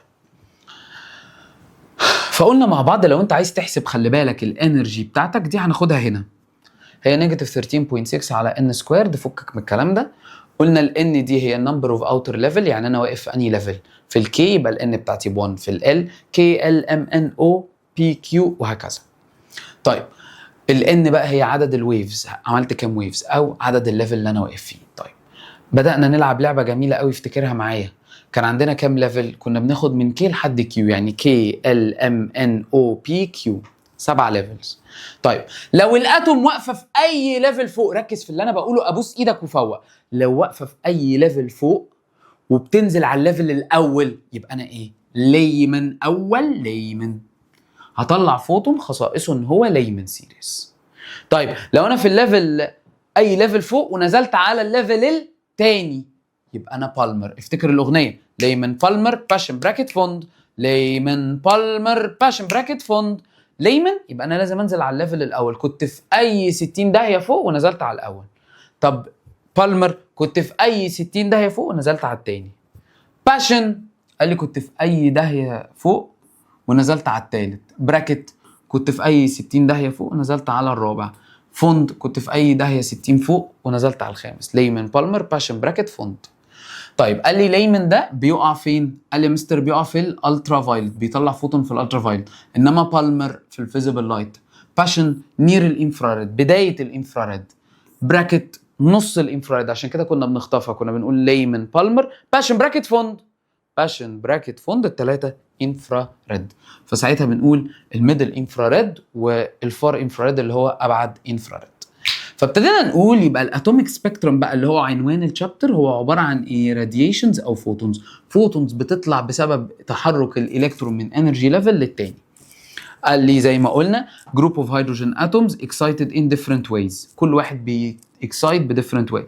اكسايتد الكترون سبينز لايف تايم، فكرني اللايف تايم ده كان ايه؟ 10 باور نيجاتيف 8 سكند. الكترون ترانسفيرز من الهاير ليفل لللور ليفل وبتبدا تطلع فوتون، قلنا بيتحسب ازاي. كان عندي بقى الحته دي مهمه قوي قوي قوي، ركز معايا. قال لي ودلتا الانرجي بعملها عن طريق انرجي الهاير ماينس انرجي اللور، وقلنا بنحسب الانرجي ازاي بتاعت الليفل نفسه. ما هو احنا اتفقنا بقى انرجي ليفلز نيجاتيف 13.6 على ان الهاير سكويرد ماينس نيجاتيف 13.6 على ان اللور. بس خلي بالك الكلام ده بيبقى بالايه؟ بالالكترون فولت. فانا لو هساويه بالاتش فريكونسي او اتش سي على لندا، هي دي اللعبه اللي بقذر فيها. فساعتها بعملها احولها من الكترون فولت لازم لجول، وتحويله من الكترون فولت لجول زي ما اتفقنا مع بعض بعمل تايمز 1.6 تايمز 10 باور نيجاتيف 19. قال لي طيب جميل قوي مستر، الحته دي بقى فيها حته جزئيه مهمه، الويف لينث الفريكونسي والويف لينث. مين اعلى فريكونسي هاخده؟ قال لي مستر اعلى فريكونسي يعني هتحرك من اي انفينيتي لاي ان. يعني ايه مش فاهم؟ بص يا حبيب قلبي افتكر معايا، قلت لك لو انا عندي هبدا اتكلم عن الخط ده اللي هو بيتحرك من الدور الثاني للاول واللي بيتحرك من الدور السادس للاول. فالخطين دول مين هيطلع فريكونسي اكبر؟ قلت لك يا باشا بتبدا تبص على اللي عنده ويف لينث، اللي عنده دلتا اي كبيره. فلما تتحرك من السادس للاول ده اكبر ولا لما تتحرك من الثاني للاول؟ قال لما تتحرك من السادس للاول ده هيطلع لي طاقه كتير. لما انزل من الدور السادس للدور الاول مش هاخد طاقه كبيره قوي، على عكس لما انزل من الدور الاول من الدور الثاني للدور الاول انا نزلت دور واحد. قال لي فعشان كده الدلتا اي بتبقى عاليه. فلو عايز اعلى فريكونسي فساعتها بتتحرك من اي انفينيتي من ابعد ليفل خالص للاي ان. طيب لو انت عايز بقى اقل يبقى اقل فريكونسي. ما هي الفريكونسي والانرجي مالهم؟ فريكونسي والانرجي مالهم دايركت بس. طيب فلو عايز اعلى فريكونسي يبقى اعلى انرجي يبقى من اي انفينيتي لاي ان. طيب لو عايز اقل فريكونسي، قال لي اقل فريكونسي يبقى اقل انرجي. يبقى انا لو في الدور الثاني انزل الاول يبقى انا كده هاخد اقل فريكونسي. تمام؟ طيب ده كان بالنسبه لايه؟ للفريكونسي. الويف لينث العكس، يعني لو عايز اكبر ويف لينث يبقى انت من الدور الثاني للدور الاول، لو عايز اصغر ويف لينث يبقى من انفينيتي ل ان، يعني من ابعد دور للدور اللي انت فيه. بس هي دي كانت الفكره، افتكرناها سريعا كده يا حبيب قلبي. شابتر 6 تقريبا نصه خلص، فاضل لنا النص التاني. ايه ده يا مستر هو شابتر 6 كان صغير كده؟ اه والله شابتر 6 كان صغير، و7 كمان كان صغير، و8. فانت كان المعمعه كلها والحجم الكبير في مين؟ في شابتر 5. طيب تعالى بقى نكمل شابتر 6 على خير. بص يا حبيب قلبي خلاص احنا تقريبا فاضل لنا الصفحه دي واللي بعدها 4 صفحات تقريبا في شابتر 6، يعني فاضل لنا 3 صفحات، والصفحه اللي بعد دي على طول ابلكيشنز اصلا. بص يا حبيب قلبي قال لي كان عندنا جهاز جميل قوي اسمه السبكتروميتر. فكره السبكتروميتر ايه؟ ان انا ببدا اخد سبكترم بيور. يعني سبكترم، يعني ايه سبكترم بيور؟ يعني ابدا اخليه سبكترم كده متناسق. تمام؟ طيب اناليسيس سبكترم، الفيزيبل لايت لوحده والانفيزيبل لوحده. طيب قال لي تالت حاجه كان بيميجر التمبريتشر. كنت ساعات بستعمل السبكتروميتر في ان هو يقيس الحراره طيب بتاعت الصن والستارز. وطبعا زي ما قلت لك عايز افتكر بقى من الشرح. فكان الاستراكشر بتاعه ان انا ببدا اجيب لايت واعديه بسليت، وافتكر النوت المهمه اللي هو كنا بنقول تديها فوكس تديك باراليل، والعكس تديها باراليل تديك فوكس. فكان ايه اللي بيحصل؟ بتديله لايت فوكست يعني لايت مركز فيبدا يديك باراليل لاينز بالمنظر الاحمر اللي انت شايفه ده. تمام؟ طيب تديها بقى باراليل فيبدا الريز دي تدخل على بريزم بالمنظر ده، تراينجلر بريزم. التراينجلر بريزم مظبوط على المينيمم ديفيشن بوزيشن، وقلنا بتوع سينيور 2 خدوا الكلام ده وافتكروه مع بعض. افتكروا معايا يعني ايه مينيمم ديفيشن بوزيشن؟ يعني اقل انجل اللي بعدها على طول هيبدا يرفلكت. طيب فساعتها يعني الاقل انجل هيخرج بيها بعدها على طول هيعمل توتال انترنال ريفلكشن. فقلنا بيطلع عندي اللايت ده مثلا بيبقى 3 ريز داخلين او احسبهم 2 ريز. فالري ده لايت. يعني ايه لايت؟ يعني ضوء. وايت لايت. وايت يعني ايه؟ يعني مكون من كل الالوان، ريد اورنج يلو جرين بلو انديجو فايلت. حلو، فايلت 7 الوان. قال لي فبمسك الري الاولاني الريد بتاعه مع الريد اللي هنا يتجمعوا عند بوينت معينه اللي هي الفوكست. فانا ابدا اشوف قدامي ايه؟ ريد اورنج يلو جرين وهكذا. والفايلت من هنا يتناقص، ما هم مش بيطلعوا باراليل، فقال لك تديهم باراليل يدوك فوكس، تلاقيهم فوكست عند بوينت. وزي ما قلنا الحته دي بنسميها التلسكوب. طيب قال لي عندي بقى دي كونفكس لينس الاولى. الثانيه قال لي اوبجكتيف كونفكس لينس. يعني ايه اوبجكتيف كونفكس لينس؟ قال لي يا مستر يعني دي اللي بتبدا تاخد اللايت على هيئه باراليل وتخليه فوكست. جميل. الايديا اللي مبني عليها الجهاز ده ايه؟ ان هو عند المينيمم ديفيشن فيحصل ديسبرجن انتو سبيكترم، يحصل تفكك للسبيكترم، فتلاقي الري الواحد بيتفكك من الريد لحد الفايلت. طيب تمام، دي المعلومه اللي كنا بنقولها. تديها باراليل تديك فوكس، تديها فوكس تديك باراليل. طيب التايبس اوف سبيكترم بقى، عندي انواع للسبيكترم: كونتينيوس ولاين. او characterized. continuous يعني كامل، يعني الالوان كلها بتطلع. قال لي يعني ايه؟ يعني all wavelengths and frequencies are present in a certain range it can be obtained. اقدر يعني اعرفها امتى؟ قال لي لما analyzing the emitted radiation from hot bodies، لما تبدا تانلايز تفصص الراديشن الشعاع اللي بيطلع من الاجسام الساخنه. قال لي اي حاجه بتطلع continuous spectrum هي حاجه هوت بودي وانت ابتديت تفكك الراديشن اللي بيطلع منها. قال لي زي ايه بقى؟ اكزامبلز على الكونتينيوس جلوينج بودي زي الصن او الوايت لايت. يعني ايه كونتينيوس؟ يعني الالوان كلها موجوده من الريد لحد الفايلت بكل درجاتها، الريد والنبيتي والاورنج والاصفر والفسفوريك ومش عارف ايه والبلو والكحلي وكل الكلام ده. تمام؟ طيب اللاين بقى او الكاركترايزد يعني لون معين اللي موجود. حلو قوي. الف عندي نوعين، نوع اسمه الاميشن ونوع اسمه الابزوربشن. ركز بقى عشان الكلام ده قاعد يلعب ويدينا على دماغنا فيه في الاسترشادي، ركز معايا فيه. الاميشن قال لي الاستراكشر بتاعه. الاميشن يعني ايه اميشن؟ يعني بتطلع. emit يعني emission جايه من emit بيطلع. قال لي ببدا اجيب جاز او فيبر وابدا احطهم جوه التيوب، فيبقى عندي الهيليوم او النيون احطه جوه التيوب، والتيوب دي بتبقى عند لو بريشر، وابدا اشغل حاجه اسمها الهاي دي سي فولتج. فلما يشتغل الهاي دي سي فولتج انت كانك بتعمل ايه؟ بتنزل انرجي على الاتومز اللي جوه، يطلع لك الوان معينه، بتبقى شاشه سوداء وبيطلع عليها الوان معينه. بناء على ايه؟ الاتوم لما بتطلع فوق مش قلنا بتنزل، صح؟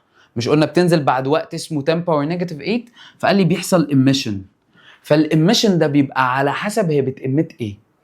قال لي فبتبقى السكرين دارك سكرين with colored lines. جميل؟ طيب بالنسبه بقى للابزوربشن، يعني ايه ابزوربشن؟ حصل شفط. يعني ايه بقى؟ انت نزلت لي الالوان كلها وشفطت الوان معينه. يعني ايه؟ يعني نزلت وايت لايت يا مستر. ايه بالراحه بس. نزلت وايت لايت يا مستر، ما الوايت لايت ده كونتينيوس. ايوه، ما انت مسكت الوايت ده لايت ده بقى نزلته على تيوب فيها جاز. فايه اللي هيحصل؟ الجاز ده هيبدا يشفط الوان معينه، فيحصل ان ده يحصل ابزوربشن، يطلع لك الباك جراوند كلها ملونه ما عدا الوان ناقصه، فالالوان الناقصه دي بتبقى شرايط سوداء. وقلنا لو احنا بنستعمل نفس الجاز فالاتنين دول، عشان السؤال ده جه في 2025 افتكر معايا، قلنا ايه؟ قلنا الجازز اللي بتبقى بتطلع بيحصل لها ايميشن هنا بتنقص هنا لنفس الجاز. يعني ايه؟ لو هنا الاحمر والازرق ناقصين هيحصل لهم شفط في الحاله دي لو انا بتكلم عن نفس الجهاز لو الهيليوم. افتكر النوتة المهمه دي. فقال لي الابلكيشن كان على كده الفرننهوفر لاينز. الفرننهوفر لاينز الهيدروجين والهيليوم موجودين في السولار سيستم، فعشان كده بنشفطهم. برايت with دارك لاينز، بتطلع برايت with دارك لاينز. خلصت يا حبيب قلبي السبكتروميتر والتايبس اوف سبكترم. افتكر معايا كنت بتكلم بعد كده على الاكس راي، ابتدينا نتكلم مع بعض على الاكس راي. فالاكس راي يا حبيب قلبي قال لي في عالم اسمه رينتونجن. رينتونجن قال لك ان الاكس راي ده هي حاجه unknown. اكس يعني نون، unknown سوري، فعشان كده جايه من الماث. اكس راي يعني راي unknown. بس بعد كده عرفنا ايه فكره الاكس راي. قال لي البروبرتيز بتاعته. تعالى بقى نقولها مع بعض سريعا كده ونعديها، ما ناخدش اكتر من دقيقتين في الصفحه دي لان هي ايه؟ لذيذه وسهله وبنسبه كبيره بيجي لك سؤال عليها. هاي بنتريتنج باور. ليه الاكس راي بيبقى عنده باور عاليه قوي؟ لان الاكس راي احنا اتفقنا في اول صفحه خالص ان هو في البدايه جاما راي اكس راي، فهو بيبقى عنده هاي فريكوينسي، فبيبقى عنده هاي انرجي عشان هو عنده هاي فريكوينسي، ويف لينث قليل. طب بيستعملوه كايونايزيشن جاز، يعني بيعتبر لما يدخل على الحاجه يعمل لها ايونايز. قال لي ليه؟ عشان عنده انرجي عاليه. نفس الفكره. ديفراكشن تو كريستالز، بيحصل له ديفراكشن من الكريستالز كده، بيعدي كريستالز. وافتكر كريستالز قلناها برضو في الشرح اللي هي البلورات، الناس اللي خدتها في الجيولوجيا. قال لي عشان هو عنده ويف لينثز فبيقدر يعدي ديفراكت كده. تمام. افكت اون فوتوجرافيك بليت، بيبقى ليه بيبقى ليه افكت على البليتس اللي هناخدها مع بعض في تشابتر 7 فوتوجرافيك بليت. طيب الابلكيشنز بتاعت الاكس راي بقى. بستعمل الاكس راي طبعا في الميديكال فيلد، مش احنا دايما نروح نعمل اشعه والكلام ده. قال لي دي اسمها الاكس راي. قال لي ففي الميديكال فيلد في حاجه اسمها البون ايميجينج. اندستريال فيلد، اي منتج انت بتشوفه في حياتك لازم ياخد حاجه اسمها شهاده الايزو. فالايزو دي بيعملوا ايه؟ بيبداوا يعدوا المنتج على الاكس راي، فلو عدى على الاكس راي وطلع تمام ما فيهوش اي مشاكل بيبدا ياخد شهاده الايزو. قال لي ديتكتنج ديفكتس عشان لو عنده مشاكل او اي حاجه في الحاجه في الميتال ده او الحاجه دي شخصيا. الستاديز قال لي الكريستالين ستراكشر، ببدا ادرس الكريستالين ستراكشر. قال لي تعالى بقى عشان دي حته مهمه، ماكسويل هيرتز ثيوري. احنا خدنا مع بعض، افتكر معايا، في الفوتو الكتريك افكت انت بتنزل فوتون، فالفوتون دي تبدا تطلع الكترونز. فجاء عالم اسمه ماكسويل قال لك طب ما نعمل العكس. يعني ايه؟ ننزل الكترونز على الالكترونز اللي في الميتال، هيحصل ايه؟ قال لك هتبدا الالكترونز دي تطلع فوتونز، وده اللي احنا هنعمله عن طريق الكويلوجي تيوب. قال لي هبدا انزل الكترون عنده هاي كاينيتيك انرجي فيحصل له ديسيلريشن، فيبدا يطلع لي فوتون عنده طاقه عاليه. وده كان الابلكيشن عليه مهم قوي، سؤال بيجي كل سنه اساسي، الكويلوجي تيوب. الكويلوجي تيوب يا حبيب قلبي، الكويلوجي تيوب دي مهمه جدا جدا جدا جدا. دي عباره عن ايه؟ تيوب انا ببدا من خلال شويه بروسيسز اطلع بيها اكس راي. افتكر سريعا كانت عباره عن ايه؟ كانت عباره عن V1 ده مهم، ده فولتج الفيلمنت، ده كان بيبقى البطاريات متوصله بفيلمنت، والفيلمنت دي متوصله ببيم اوف الكترونز، فبتبدا تدي للالكترونز طاقه عشان تطلع. حلو كده؟ طيب فقال لي الفي 1 دي بتبقى كل ما تزودها كل ما تطلع عدد الكترونز اكتر، بتتحكم في انتنسيتي الالكترونز اللي طالعه. انا كان عندي 3 حاجات مهمه وكتبتهم معاك هنا. اول حاجه انتنسيتي الاكس راي اللي طالع بتحكم فيه عن طريق في 1. الهاي دي سي فولتج الفي 2 ده بقى، او الفولتج بتاع الانود والكاثود، اللي هو يجي يقول لك الفولتج ما بين الانود والكاثود، قصده الهاي دي سي فولتج اللي هو في 2. لما بتتحكم فيه بتتحكم في ايه؟ بتتحكم في طاقه الالكترونز اللي هتطلع. ما هي دي بتتحكم في الطاقه نفسها، عددهم في 1. فركز بقى معايا. كنا قلنا مع بعض الالكترونز بتبدا تعدي، تلاقي الناحيه الثانيه في انود اللي هو معمول من الكوبر. وليه؟ عشان هو الكوبر عنده لو ريزستيفيتي وهاي كوندكتيفيتي. فاللي بيحصل ايه؟ 100 الكترون مثلا بيبداوا يعدوا الناحيه الثانيه، 99 بيمشوا في السلك فبيسخنوا السلك فبحط كولينج ثينجز. طب والواحد بقى او الاثنين اللي بيطلعوا بقى دول بيبداوا يخبطوا هنا في حاجه اسمها التارجت. والتارجت دي معموله من ماده التنجستن عشان عندها هاي اتوميك نمبر ولو ميلتنج بوينت زي ما قلنا. طيب فلما تخبط في التارجت الكترون تخبط في الكترون ينشأ لك ايه؟ اكس راي. بس انا بقول لك البرسنتج لو تفتكر معايا كانت بتبقى قليله قوي. يعني لو 1000 الكترون خبط بتلاقي مثلا ان ايه 20 واحد بس هم اللي عرفوا يطلعوا لي الاكس راي، فيحصل ايميشن لايه؟ للاكس راي. جميل. فلقينا ان احنا الالكتريك انرجي بتتحول لكاينيتيك، بتتحول الى راديشن زي ما اتفقنا مع بعض. الالكترون في الاول بتبقى قاعده، بعد كده تبدا تتحرك فتبدا تتحول لكاينيتيك، بعد كده تخبط في الكترون تانية فتتحول الى راديشن. الجراف ده بقى مهم جدا، مهم جدا. ده بص مفيش امتحان ثانويه عامه ما فيهوش الجراف ده. وقلت لك انت عندك 3 حاجات، لو لعب لك على الفولتج بتاع الفيلامنت مش هيأثر في حاجه هنا. احنا هنا كان عندنا 2 ويف لينثز، فاكرهم ايه هما؟ افتكر كده معايا. كان عندنا حاجه اسمها الويف لينث مينيمم وحاجه اسمها الويف لينث لاين. ايه الفرق؟ الويف لينث مينيمم هي اقل ويف لينث ودي تعتبر كونتينيوس، يعني دي تعتبر كونتينيوس اكس راي. انما المينيمم او اللاين دي بتبقى كاركترايزد مخصوصه، دي اللي عند البيكات. فالفكره كانت فين؟ فكره بقى مين والخبطه والكلام ده وايه الفرق ما بين البيك ده والبيك ده ارجع له في الشرح، بس انا بفكرك سريعا. ويف لينث اللاين ركز معايا هي البيكات بتاعتك. طب البيكات، البيك هنا والبيك هنا بيتعاملوا مع مين؟ مين اللي بيأثر عليهم؟ التارجت. اهو فين؟ depends on التارجت. يعني لو قال لك انا غيرت في التارجت تقول له بس البيك هنا اتغيرت. انما لو قال لك انا غيرت الفولتج اللي هو مين؟ V2 الهاي دي سي فولتج ده، مين اللي هيتغير؟ المينيمم. كل ما الفولتج يزيد كل ما الويف لينث بتاع حضرتك يقل. مينيمم. كل ما البدايه هتبقى اقل عشان الكيرف هيبدا يكبر. ده شبه كيرف بلانك، خلي بالك احنا قلنا الكلام ده. تمام؟ طيب فخلي بالك ما بين الفرق، لان هما الثلاث حاجات اللي عندنا وهم دول اهم 3 حاجات في الكويلوجي تيوب. دخلنا مع بعض يا حبيب قلبي على تشابتر 7. تشابتر 7 كان بيكلمك عن ايه؟ بيكلمك عن حاجه اسمها ظاهره اسمها الليزر. ايه فكره الليزر؟ تعالى، دي صفحه عبيطه جدا اصلا. تعالى اقول لك، هي الغلاسه كلها لسه جايه. الليزر يا حبيب قلبي هو لايت، اختصار الليزر هو لايت امبليفيكيشن ستيميوليتد ايميشن راديشن. فالراديشن احنا قلنا هو عباره عن ايه؟ خروج الفوتونز.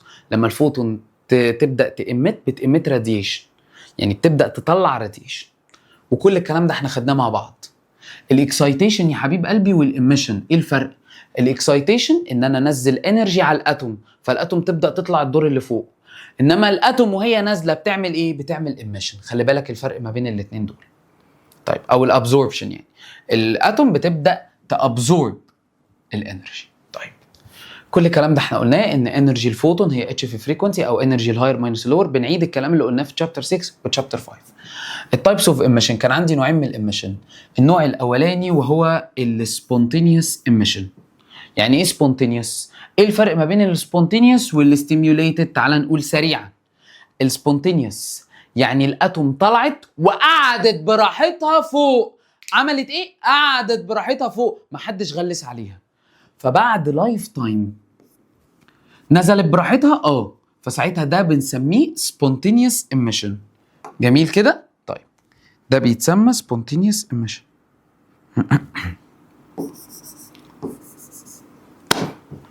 لو الاتوم طلعت وقعدت براحتها يبقى ده سبونتينيوس. قال لي وساعتها ايه اللي بيحصل؟ بلاقي ان الفوتون اللي انا نزلته اللي هو الانسيدنت فوتون هو والاميتد فوتون اللي خرج مالهم؟ عندهم 2 صفر، 2 سيم، 2 ديفرنت. 2 سيم، 2 ديفرنت. سيم ايه؟ سيم فريكونسي، سيم انرجي. عندهم نفس الفريكونسي ونفس الطاقه. نزلت احمر هيطلع لك اللون احمر.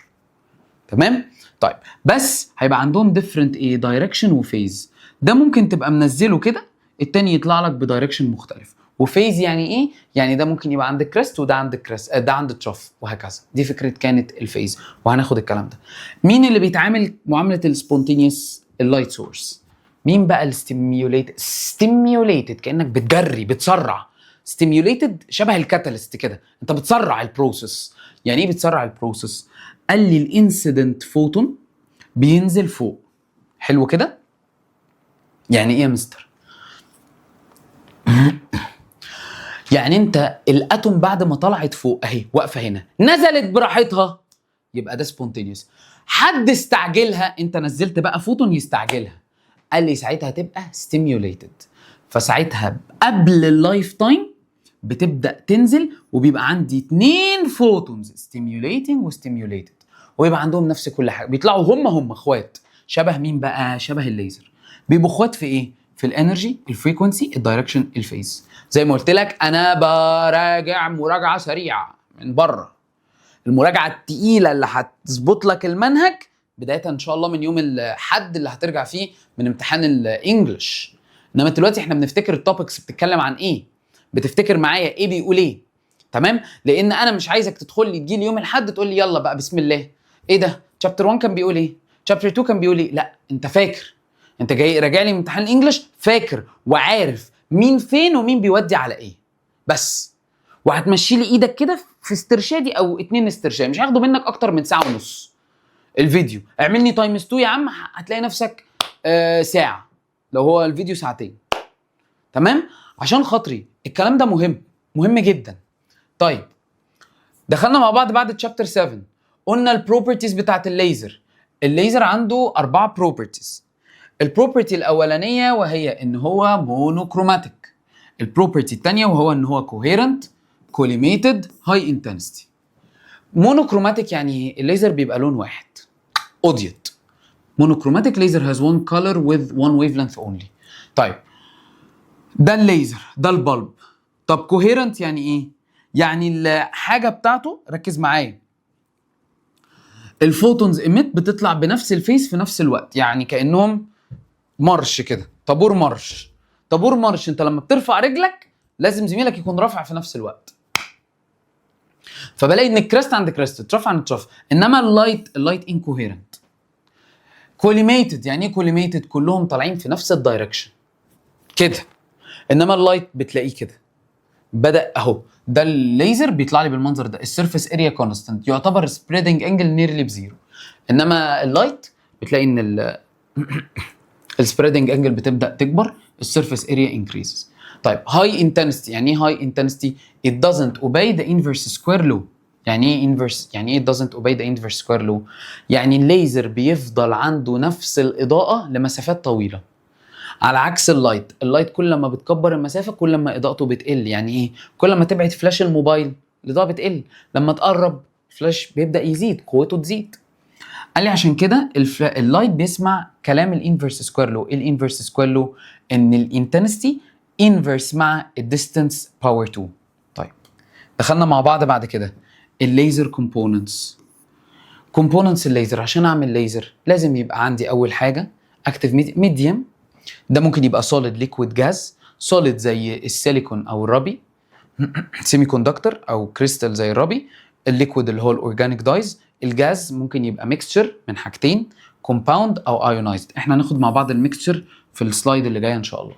طيب وعشان الاكتيف ميديم ده يشتغل لازم هتجيب له مصدر طاقه. فمصدر الطاقه ده ممكن يبقى هاي دي سي، باسنج هاي ار اف يعني فريكوينسي. الكلام ده الانرجي هتبقى مع نفسها كده والسلام؟ لا، لازم تستعمل ميديم جاز، ده لو هي الكتريك عن طريق الهاي دي سي او الهاي راديو فريكونسي. طب لو لايت، قال لي لو لايت عن طريق ان انا بضغط اللايت فلاش. فلو هتستعمل حاجه فلاش يبقى ساعتها هتستعمل الربي اللي هي الاحجار الكريمه. لو هتستعمل الليزر يبقى الدايز اللي هي الاورجانيك دايز، الصبغات. تمام. الثيرمال، قال لي الثيرمال اللي هي الكاينيتيك بريشر عن طريق الضغط، يعني تسخين يعني. الكيميكال قال لي ممكن استعملها عن طريق الايكويشن دي والايكويشن دي، اللي هي كانت CO2 بلس ديترنال فلورايد، والثانيه كانت ال H2 بلس F2 اللي هو الهيدروجين مع الفلورين. طيب تمام كده. طيب ده كان فكره الليزر كومبوننتس. ساعات بيسالك فيها، اقول لك بس بيسالك سؤاله سريعا بيبقى ايه؟ سؤاله بيبقى مثلا لو انا جبت كريستال ربي هستعمل معاها طاقه ايه؟ تقول له فلاش كده على طول، وهنشوفها كده كده مع بعض. طيب الريزونانت كافيتي.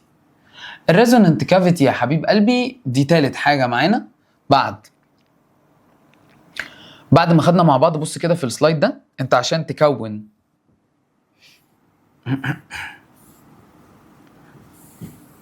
ليه بس كده بس البورد بدات ايه تسخن وحالتها تبقى صعبه. انت عشان تكون كومبوننت محتاج اكتيف ميديوم، ومحتاج سورس اوف انرجي، ومحتاج ايه بقى؟ طبعا محتاج الريزونانت كافيتي. الريزونانت كافيتي بتعمل ايه؟ بتكبر عدد الفوتونز اللي عندك. ازاي؟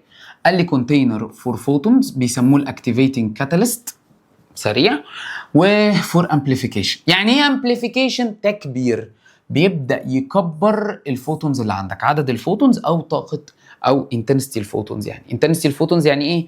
يعني عدد الفوتونز. تمام. طيب عن طريق ان هو بيجيب ميررز، وانت عارف بقى البروسيس دي كانت فكره الريزونانت كافيتي. وبتبدا الفوتون تروح وتخبط ترجع تنزل اختها تطلع فوتون. نبدا نقول الكلام ده. الليزر ثيوري، عشان الليزر يطلع ايه الشروط؟ ايه الثيوري؟ قال لي 3 شروط. اول شرط البوبيوليشن انفرجن. يعني ايه البوبيوليشن انفرجن؟ قال لي يعني الاتومز اللي في الهاير ليفل اكتر من اللور ليفل. لازم الاتومز اللي فوق تبقى اكتر من الاتومز اللي تحت. طيب قال لك عندك 3 ليفلز مهمين. الجراوند باخد تايم فيه انفينيتي، انا قاعد في بيتي براحتي. طب لو طلعت عند الميتا ستيبل اللي هو بين البنين باخد فيه 10 باور نيجاتيف 3. طب لو طلعت قعدت عند جاري اللي هو الليفل اللي فوق، قال لي باخد 10 باور نيجاتيف 8 وابدا انزل. طيب لازم تاني حاجه يحصل ستيميوليتد ايميشن. قلنا يعني ايه ستيميوليتد ايميشن؟ يعني الاتوم تخبط في الفوتون تخبط في الاتومز اللي فوق فتستعجلهم. فده شرط، تاني شرط من شروط ان يحصل ليزر. تالت حاجه يبقى في ريزونانت كافيتي اللي بتبدا تخليني اكبر عدد الفوتونز اللي عندي في اللي عندي في اللي ما بين 2 ميررز اللي عندي في الميديم يعني. تمام. فبتبدا الفوتونز بدل ما كانت واحد بتبدا تخبط في اتوم فوق فينزلوا 2، ترجع الاتنين دول يرفلكتوا يخبطوا اتوم تانية يطلعوا 3 وهكذا. افتكر الكلام ده احنا قلناه مع بعض وراجعناه كتير. الهيليوم نيون ليزر، وبعد كده الابليكيشنز، بعد كده اخر حاجه الهولوجرافي. خلاص انا هبقى خلصت لك كده تشابتر 7. الهيليوم نيون ليزر، قال لي يا مستر الهيليوم نيون ليزر هو نوع ليزر جاي عن طريق ايه؟ ميكستشر. احنا لسه قايلينه في الصفحه اللي قبل اللي فاتت. بعمل ايه بقى؟ ببدا اجيب هيليوم ونيون. تعالى نفتكر سريعا ايه اللي بيحصل. طيب سريعا اللي بيحصل يا مستر ان انا بيبقى عندي هيليوم الاتوميك ويت بتاعه اقل، فبعمل ايه؟ هفتكر معاك سريعا بس البروسيس كامله قلت لك في الشرح. كان في 8 بروسيسز احنا كتبناهم مع بعض في الصفحه اللي في وشي دي مع بعض عشان نفتكرها. طيب الهيليوم بتبقى الريشيو بتاعته 10 to 1. ليه؟ لان الهيليوم الاتوميك ويت بتاعه اقل، وبحطه في كوارتز تيوب، بحطه في تيوب كده كوارتز يعني بيور جلاس، وبحط 2 ريفلكتنج ميرور. ريفلكتنج ميرور البرسنتج بتاعته 99.5 والميرور الثاني 98%، سيمي ترانسبيرنت ميرور. فايه اللي بيحصل؟ تعال نفتكر اللي بيحصل. اللي بيحصل ان انا ببدا احط الهاي دي سي فولتج واشغلها. فلما اشغلها اهي دي الهيليوم، فتبدا الاتومز اللي في الجراوند ليفل تطلع فوق تبقى في الاكسايتد ليفل بتاعت الهيليوم. وماذا بعد؟ افتكر معايا بقى، افتكر معايا. فتبدا تقف فوق هنا الهيليوم، تبدا الاتومز اهي تبدا تنزل واحده واحده، وهي نازله هتعمل ايه؟ في هنا اتومز للنيون قاعده، هتبدا تخبط عليها وتعمل معاها حاجه اسمها ان الاستيك كولوجن، تصادم غير مرن. فتبدا الاتومز دي تطلع فوق وتقف فوق، فتعمل شروط الليزر بقى ان هي population inversion، هتعمل stimulated emission وهكذا. فاللي يحصل ايه بقى؟ اللي يحصل ان الاتومز دي تطلع تقف فوق، يبقى تاني مين بيطلع الهيليوم؟ اللي بيطلع الهيليوم الهاي دي سي فولتج ده اللي بيبدا يخليه اكسايتد. طب مين بيطلع النيون يخليه اكسايتد؟ الان الاستيك كولوجن، التصادم ما بين الهيليوم اكسايتد مع النون اكسايتد بتاع النيون. فالنيون يطلع يقف فوق، وهو نازل يبدا يطلع، لو هو هينزل على اللي تحت يبدا يطلع ليزر. وخصائص هذا الليزر ان هو بيبقى ريد. طب لو نزل من الدور ده للدور اللي تحت بقى بيبقى انفيزبل. خلي بالك سأل عليها في الاسترشادي دي. تمام؟ طيب ماشي. دخلنا مع بعض بعد كده على فكره الفيز والباث ديفرنس. تعال نفتكر مع بعض. فابتدينا نقول مع بعض لو انا في بني ادم عندي بالمنظر ده وبدا ينزل عليه اللايت، فبسبب اختلاف تضاريس اللي هي التوبولوجي، بسبب اختلاف تضاريس جسمه، يعني مناخيره مثلا بتبقى بارزه، بقه بيبقى داخل لجوه، كل الكلام ده بسبب كل ده بيبدا يحصل في حاجه اسمها باث ديفرنس، وبيحصل اختلاف في الفيز. يعني ايه؟ يعني بتلاقي الويف دي، يعني اللايت لو نزل عليا فتلاقي ويف عند كريست وتلاقي ويف تانية عند تروف وهكذا. تمام؟ طيب فبيحصل حاجه اسمها الباث ديفرنس، اختلاف في الباث. تلاقي باث نازله كده وباث تانية نازله كده. الفيز ديفرنس يعني الفيزز مختلفه. طيب جميل قوي. طيب بسم الله الرحمن الرحيم، توكلنا على الله. وبسبب برضو ان في ديفرنت في الانتنسيتي، فالانتنسيتي كانت دايركت مع الامبليتيود سكويرد. ده ليه؟ بسبب due to different colors. يعني بتلاقي حتت في بشرتك غامقه وحتت في بشرتك فاتحه، فانت لما الاضاءه بتنزل بتراعي ده، ما بتشوفش، ما بتلاقينيش قدامك كل اسود، لا بتلاقي الحته دي مثلا فاتحه، الحته دي غامقه وهكذا. طيب فكان اهم قانون عندنا، وكل كل سنه الامتحان بيبقى فيه الفكره دي، ان الفيس ديفرنس عباره عن 2 باي على لندا في الباث ديفرنس. جميل؟ يبقى الفيس ديفرنس عباره عن ايه؟ 2 باي على لندا في الباث ديفرنس. طيب ابلكيشنز الليزر، عندي كام ابلكيشن للليزر؟ عندي كذا ابلكيشن. عندي الارتس اند شو، بيجيبوا الليزر ويبداوا يستعملوه. سبيس ريسيرش، في الفضاء بيبداوا عشان الليزر عنده انتنسيتي لمسافات طويله فبيبدا يعملوا في السبيس ريسيرش. سيرفينج تو ديترماين ارياز، قلنا الناس المهندسين المعماري بيبدا يشوف الحته دي قد ايه بالليزر، بقى موجود الكلام ده. اندستريال فيلد، الكمبيوتر فيلد، ميلاتري فيلد، كوميونيكيشن فيلد، ميديسن فيلد، والهولوجرافي. فمسكنا بقى الهولوجرافي ده ركزنا عليه، ودي كانت اخر حاجه معانا في الشابتر الجميل ده. طيب قال لي الليزر ده بيبقى عباره عن حاجتين، ريكوردنج سبليتر وريدنج. ايه الفرق؟ قال لي ريكوردنج سبليتر ان انا ببدا اريكورد الشكل اللي قدامي عن طريق ايه؟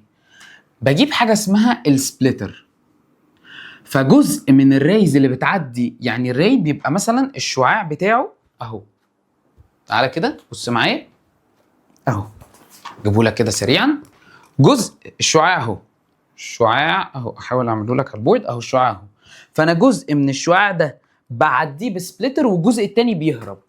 الجزء اللي بيهرب ده بخليه يعدي يجي بقى على الاوبجكت ده، ياخد تفاصيل الاوبجكت ويقارنها باللي نزلوا من السبليتر. يعني ايه؟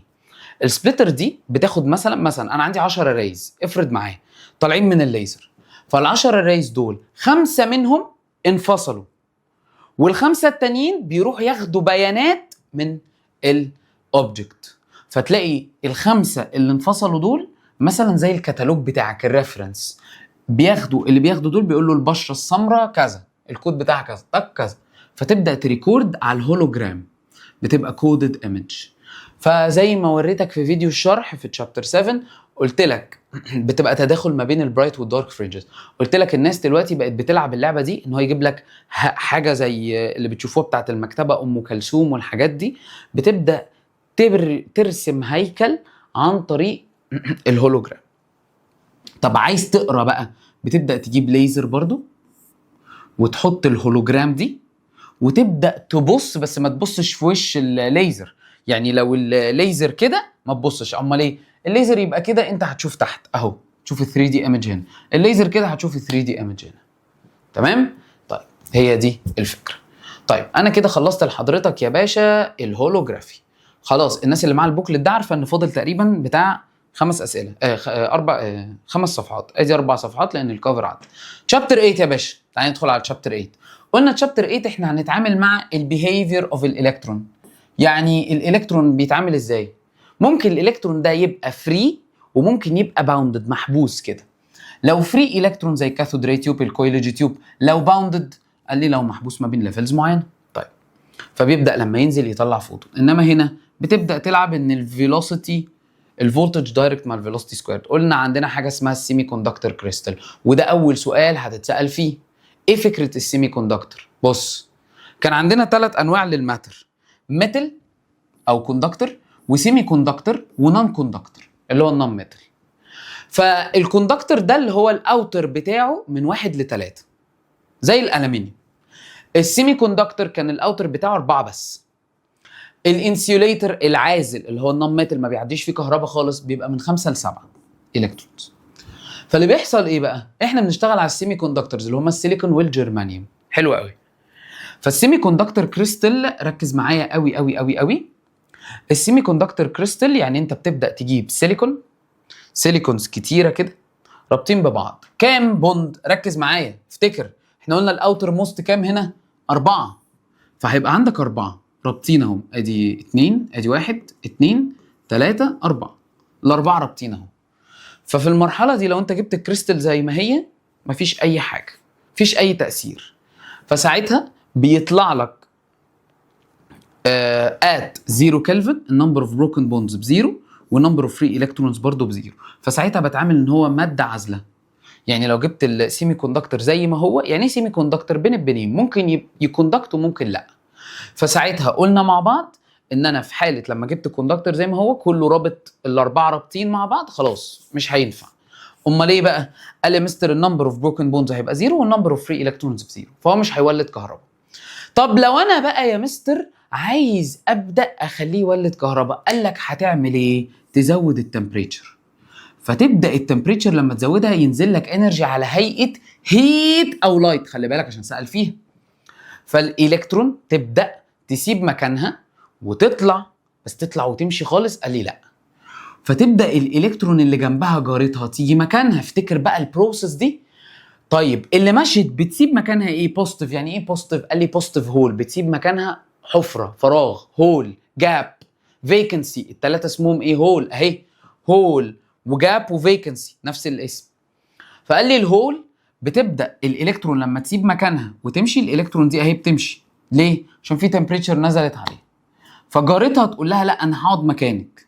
فاللقطه اللي بعدها دي اللي هتبقى فاضيه، فتيجي جارتها تقعد مكانها، فاللقطه اللي بعدها دي اللي هتبقى فاضيه. طب ايه اللي هيحصل بعدها يا مستر؟ هنعرف مع بعض. قال لي فبعتبر الهول او الالكترون دول تشارج كاريرز، يعني بياخدوا التشارج على كتفهم ويتحركوا، تشارج كاريرز. تمام. انما الكاتاين والاناين دول مش تشارج كاريرز. افتكر احنا قلنا الكلام ده مع بعض. قال لي فكل ما بزود التمبريتشر كل ما البوندز عماله تتكسر. انت هنا كان في كوفالنت بوند رابط الكترون مع بوند رابط مع بوند، فالالكترون حصل لها ايه؟ لما كسرت البوند ده الالكترون ثابت مكانها ومشت، فبدا يعمل بروكن بوندز اكتر، فبدا عدد الالكترونز تزيد، فبدات عدد الهولز تزيد، فالكوندكتيفيتي تبدا تزيد، يعني ده يبدا يولد كهرباء عند حضرتك، يبقى عنده يبقى كوندكتيفيتي. تمام. طيب لما زود التمبريتشر كمان مره قال لك بنوصل لحاجه اسمها الثيرمال ايكوليبريم. فاكر يعني ايه الثيرمال ايكوليبريم؟ اللي بلحمه من قدام بيتدغدغ من ورا، عدد اللي بلحمه من قدام هو اللي بيتكسر من ورا. فقال لي الثيرمال ايكوليبريم هو الريت ان البروكن بونز هو الريت اوف مندد بونز. وقلنا مع بعض الان دي هي مين؟ كونسنتريشن الالكترونز، بتبقى عدد الالكترونز على الفوليوم. طب البي هي كونسنتريشن الهولز على الفوليوم. قال لي وده كانت الجرافات بتاعتنا، وقلنا عندنا حاجه اسمها الان اي وهي كونسنتريشن الالكترونز او الهولز في السيمي كوندكتور كريستال. تمام. في البيور سيمي كوندكتور كل ده احنا بيور. تمام كده. وكان بيطلع لنا الجراف وقلنا ان الكونسنتريشن التمبريتشر مع مرور الوقت تبدا تثبت عشان بوصل لايه؟ للثيرمال ايكوليبريم. افتكر الجراف ده وافتكر الكلام ده، لان الكوندكتيفيتي في حاله الثيرمال ايكوليبريم تبقى ايه؟ كونستانت. طيب يلا باشا هانت خلاص والله فاضل لي 3 صفحات، 42 43 44 هم 45 تقريبا. سريعا كده مش عايز اضيع لك وقت والله. لا دول 45 سوري 4 صفحات. خلاص 4 صفحات. الصفحه دي لذيذه تعال نفتكرها مع بعض. كان عندنا يا مستر ممكن ازود الكوندكتيفيتي عن طريق ايه؟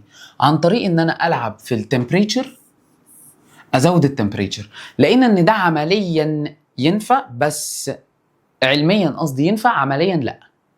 فساعتها عملنا ايه؟ عملنا طريقه تانية وهي ان انا اعمل دوبينج. يعني ايه دوبينج؟ ازود شوائب، اعمل ادنج لامبيورتيز، احط شوائب على الكوندكتور اللي عندي عن طريق يا بنتا فيلنت يا اما حاجه تراي فيلنت. يعني ايه بنتا فيلنت؟ الاوتر موست بتاع 5. ايه ده؟ مش احنا قلنا سيمي كوندكتور يا مستر؟ ايه جاب البنتا يا ابني؟ بتحط على السيمي كوندكتور حاجه بنتا او حاجه تراي. طيب البنتا قال لي 2 8 5، التراي 2 3، يعني الاوتر موست بتاعي 3. فتعالى نمسك كده التراي الاول. قال لي التراي ده بيبقى عدد الهولز اكتر من الالكترونز افتكر، وكنا بنقول بي تايب. ايه الاسباب؟ عندك في فيديو الشرح والله، انا مش عايز اطول الفيديو ده عليك. فكان ده بيبقى البي تايب. ليه؟ لان هو بيبقى عنده بص 3 بس اللي رابطين، فناقصه واحده. فيعني ايه ناقصه واحده؟ قال لي بيبدا يبقى عايز يجين، فمعنى ان هو عايز يجين قال لي بيبقى بي تايب، بيبقى كونسنتريشن الهولز اكبر من الالكترونز، بس عدد الهولز وعدد الالكترونز قد بعض، فعشان كده هو نيوترال. فقلنا ساعتها بيبقى بي تايب، والان اي سكويرد هو ان في البي. الدونر والاكسبتور والحاجات دي ملهاش ايه شرح تفصيلي قوي، يعني انت كده كده فاكرها وهتلاقيك مظبطها. طيب البنتافيلنت، يعني ايه بنتافيلنت؟ يعني الاوتر موست 5، انت المفروض الاوتر موست يبقى كام؟ 4. فالاوتر موست 5 يعني في واحده زياده عايز تعمل لها لوز، فدي بتبقى الان تايب، بتبقى دونر متبرعه، وبتبقى نيوترال برضو، يعني عدد الالكترونز قد عدد الهولز. تمام. بس كونسنتريشن الالكترونز، تركيز الالكترونز اكتر من تركيز الهولز. طيب الالكتريك كومبوننتس، ندخل بقى على اخر حاجه معانا. عندي حاجه اسمها السمبل، الكومبلكس، السبيسيفايد. السمبل اللي خدناهم في تشابتر 1 ريزيستنس، واللي خدناهم في تشابتر 2 الكويل، واللي خدناها في تشابتر 3 تشولي، تشابتر 4 الكاباستور. الكومبلكس اللي هناخدهم مع بعض اللي هم الدايود والترانزستور في الصفحه اللي بعدها على طول، والسبيسيفايد اللي هي الاوبتو الكتريك. نفتكر بقى كان عندنا حاجه اسمها الدايود. ايه الدايود؟ قال لي البي ان جانكشن. ما هو انا لو حطيت بي تايب مع ان تايب هعالج اللي ناقصه الكترون، اللي ناقصه الكترون التاني هيتبرع له. ما هو البي تايب هو عباره عن ايه؟ البي تايب لو رجعت هي حاجه ناقصها الكترون، دي عايزه تتبرع بالكترون، فاحط الاثنين على بعض. حلو. فجالنا حاجه اسمها البي ان جانكشن. البي ان جانكشن دي مهمه. ايه بقى؟ عباره عن بي تايب وان تايب. فانا بيبقى عندي تركيز الهولز هنا اكبر من هنا، فبيبدا الكرنت ينتقل من هنا لهنا، وكنا بنسميه ساعتها الايه؟ الديفيوجن كرنت، عشان الكونسنتريشن بتاع الهولز مختلف. الهولز في البي تايب الكونسنتريشن بتاعهم اكتر من الان تايب. طيب وماذا بعد؟ بيبداوا لما الهولز تروح من هنا لهنا يعملوا internal electric field، وبتبقى الاي بتتحرك من هنا لهنا، البوتنشال ديفرنس من هنا لهنا بس. وبسميها ساعتها لو فاكر الاي درافت، اهي درافت كارنت. طيب اللي بعده قال لي بيبدا ينشا حاجه في النص اسمها الصحراء الجرداء، الديبليشن اريا، لما الاي ديفيوجن اللي هو اللي رايح بيبقى قد اللي راجع، قد الدرافت. فساعتها الصحراء الجرداء دي ما بيعديش فيها اي تشارج، اللي هي الديبليشن اريا، وبعتمد على بتاع اللي هي تعتبر ريزيستنس، وتعتمد على ايه؟ على نوع الكريستال اللي عندك. فقلنا عندنا 2 كونكشنز، فورورد وباكورد. فورورد يعني موصل البوزيتيف مع البي تايب. هل الكرنت هتعدي؟ ايوه.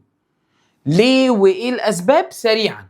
لان الالكترونز لان الالكترونز هتبص بره، هتلاقي ايه؟ نيجاتيف، مش هتحب ان هي تمشي بره، فهتمشي لجوه، فهتصغر لي السور اللي انا بقول عليه ده اهي، فتصغر لي السور، فتبدا تمشي كده، فالسور ده يصغر، فتبدا الكرنت تعدي عادي جدا. فالفورورد بيعدي فيه الكرنت اهو، الثيكنس بتاع الديبليشن بيقل، فالريزيستنس الفورورد بتقل، فيبدا يعدي عادي جدا. انما الباكورد لا، ببقى موصل البوزيتيف مع النيجاتيف مع الان تايب، فالنيجاتيف تبص بره تلاقي ايه؟ بوزيتيف، فتطلع بره تسيب مكانها، فالصحراء دي تبدا ايه؟ تكبر واحده واحده. طبعا اللي منكم بياخد معايا فاهم الكلام ده، و100% هو مش صعب خالص والله. طيب جميل قوي. قال لي عشان كده عند لقطه معينه بفضل ازود ازود ازود لحد ما باجي ايه؟ اكسر. لما بيحصل دي ده معناها ان انا ايه؟ كسرت البارير. ده بيبقى الجراف بتاع الحته دي، لان دي استحاله يبقى فيها ايه؟ في بي اصلا. تمام. طيب الفانكشن ممكن استعمله از سويتش، وممكن استعمله از ريكتيفاير. يعني ايه ريكتيفاير؟ افتكر كانت في تشابتر 3، وهتنزلك في مراجعه تشابتر 3 اللي بعد دي. طيب ريكتيفاير يعني انا ببدا اخلي الكرنت قريبه للستدي. طيب از سويتش يعني ايه از سويتش؟ هنفهم مع بعض. از سويتش يعني لو انا موصل، ركز معايا كده، البوزيتيف بالبي دي كده كونكشن ايه؟ فورورد، ده كده يعتبر كلوزد كي. طب لو موصل النيجاتيف مع البي تايب، قال لي ده يعتبر اوبن كي. فلو في لمبه هنا وهنا، هنا هتنور، هنا لا. الكونكشن الفورورد دي اللي بتخلي السيركت شغاله، انما الكونكشن الباكورد لا. از ريكتيفاير يعني ايه؟ قال لي يعني بيعمل عمليه ريكتيفيكيشن، تحسين في الانتنسيتي، ويخليه على قد ما اقدر في دايركشن واحد، وكمان ستدي. تمام. خلي بالك بقى عشان الحته دي جت. الافكتيف بحسبها ازاي؟ ماكسيمم على 2 او ماكسيمم على باي، عشان في افكتيف والافرج ماكسيمم على باي، عشان في حاجات للتشابتر 3 بتوع الدينامو. قال لي فخلي بالك هنا لما يقول لك ريكتيفيكيشن او جبت دايود، بحسب دول هنا عشان جت في الاسترشادي، وانا قلتها ونبهت عليها في الريفيجن. طيب قال لي فبيطلع لي الشكل ايه؟ هاف ويف ريكتيفايد. ليه؟ لان ساعتها قلنا مع بعض هنا بيبقى مره بوزيتيف ومره نيجاتيف، فبوزيتيف مع بوزيتيف يعدي، المره اللي بعدها يبقى هنا النيجاتيف وهنا البوزيتيف، فيجي يعدي يلاقي ان تايب فيبقى زيرو، وهكذا. ده كان الهاف ويف ريكتيفايد. ندخل على اخر حاجه، او الحاجه اللي قبل الاخيره بس هي اخر حاجه في الاجهزه، وهي الترانزستورز او الابلكيشنز. قلنا الترانزستور دي عباره عن ايه؟ باي بولر. اختصار ايه؟ باي بولر جانكشن. شفت انا حالتي صعبه، انا حالتي اصعب منك، انت متخيل؟ انا بقول جانكشن، بقول كلام ما يستوعبش. باي بولر جانكشن ترانزستور يعني ايه؟ يعني يعتبر 2 بي ان جانكشنز، بحط ان تايب وبي تايب وان تايب. بيبقى عندي الاميتر، الكولكتر، البيز، الكولكتر. وقلنا مع بعض دي مقارنه كده سريعه ما بين الاميتر والكولكتر. الاميتر بيبقى الشوائب فيها اكتر من الاميتر، اكتر من الكولكتر، والثيكنس الاميتر بتبقى اصغر من الكولكتر بتبقى كبيره، والكونكشن بتاعت دي بتبقى فورورد. ليه؟ انا ببقى عايز الالكترونز تكمل كده اهو، تكمل كده، انما دي بتبقى باكورد. ليه باكورد؟ عشان الالكترونز تبدا تطلع، انا عايز البروسيس تفضل ماشيه كده. الN تروح للP والP تروح للN وهكذا. فقلنا عندنا 2 تايبس من الترانزستور NPN وPNP. قلنا بنعرف منين؟ السهم لو رسم لك الرسمه الثانيه اللي هي الرسمه دي بتبقى رسمه الترانزستور. لو رسم لك الرسمه دي السهم بيطلع من البي، فلو السهم طالع كده يبقى دي PNP لان دي بتبقى البيز. افتكر بقى الكلام ده. الكونكشن عندي 2 كونكشنز. احنا في الورا كنا بنقول فورورد وباكورد في الدايود، هنا بنقول كومن بيز وكومن اميتر. ايه الفرق؟ هنا بمسك البيز انزل منها سيركت يمين سيركت شمال. الاميتر بنزل من الاميتر اللي هي دي الاولى سيركت شمال وسيركت يمين. طب الفانكشنز قال لي انفرتر سويتش بستعمله كانفرتر سويتش وبستعمله كامبليفاير. لسه قايلين ريكتيفيكيشن حاجه والامبليفاير حاجه ثانيه. ريكتيفيكيشن يعني زي ما قلت لك الانتنسيتي بتبقى بحاول اخليها في دايركشن واحد وبعد كده اخليها ايه ستادي. انما امبليفيكيشن اكبر زي المايك. قلنا زي المايك بتمسكه وتتكلم في سبيكرز فسبيكرز بتكبر. تعالى الانفرتر سويتش. يعني ايه انفرتر سويتش؟